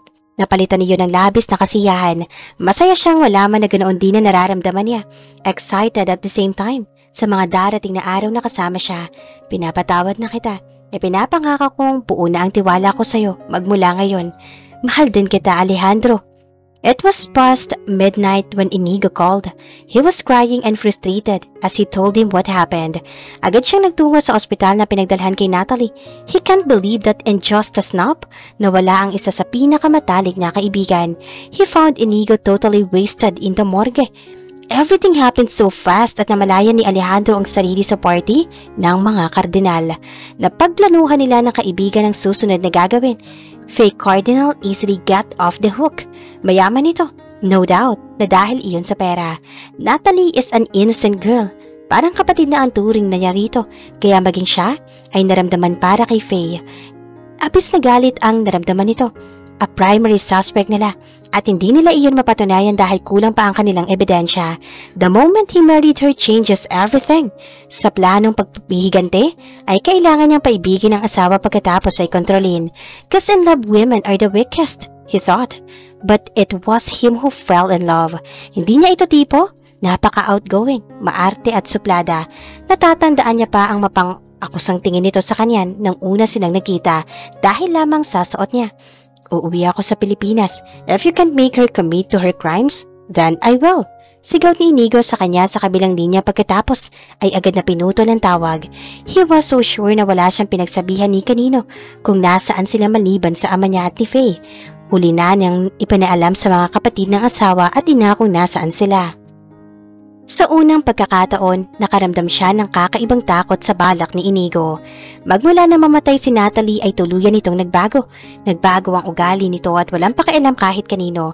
He's the only one who suggested for Inigo to go to America. He took responsibility of the revenge.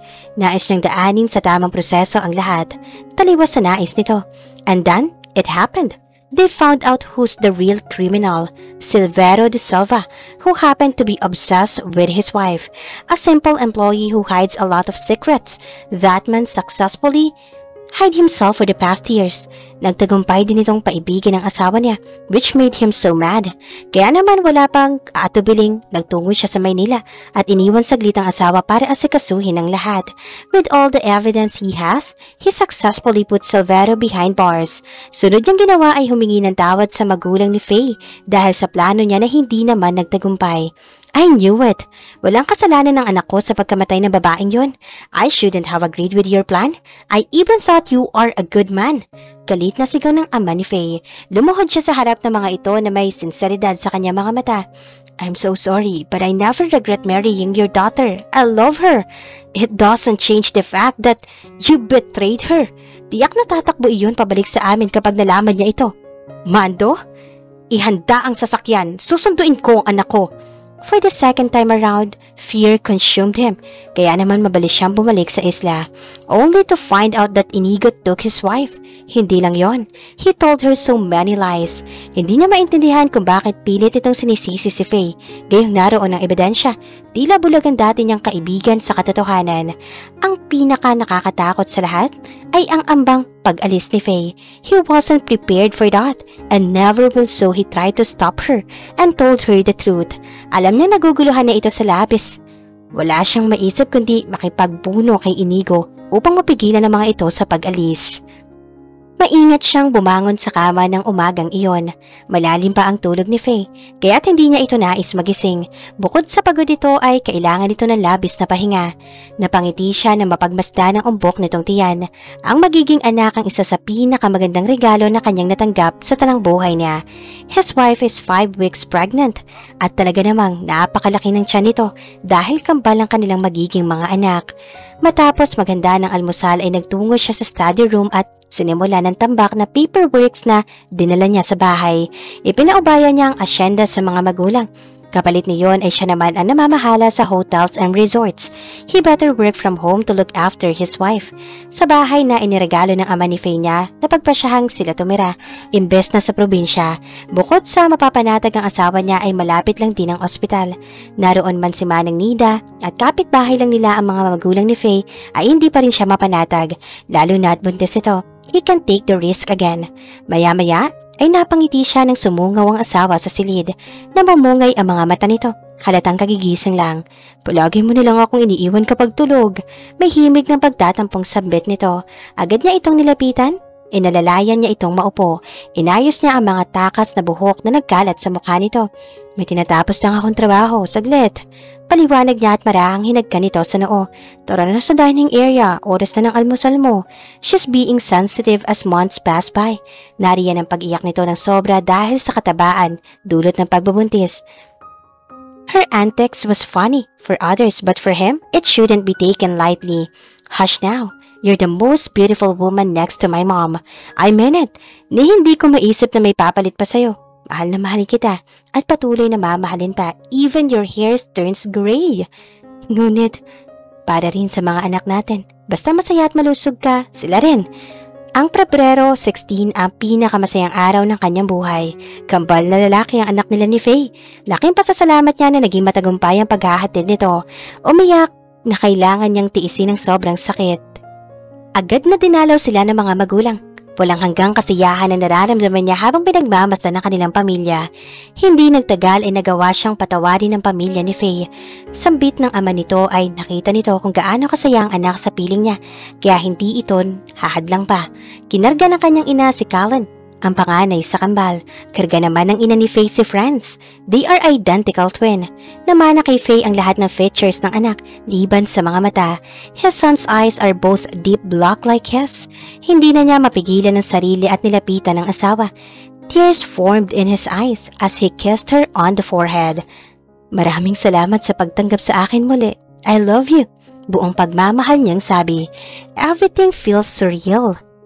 He never thought that this woman, who had tried to get revenge, forgives and accepts him. He was an ashel to take revenge, and it will never be a solution. Ilang babae rin ang dumaan sa buhay niya at nasaktan, kaya hindi siya makapaniwalang sa kabila ng lahat ay nagkaroon ng magandang blessing ang Panginoon para sa kanya. It is really true. With God, nothing is impossible, and He promised to love and take good care of the blessing, His family,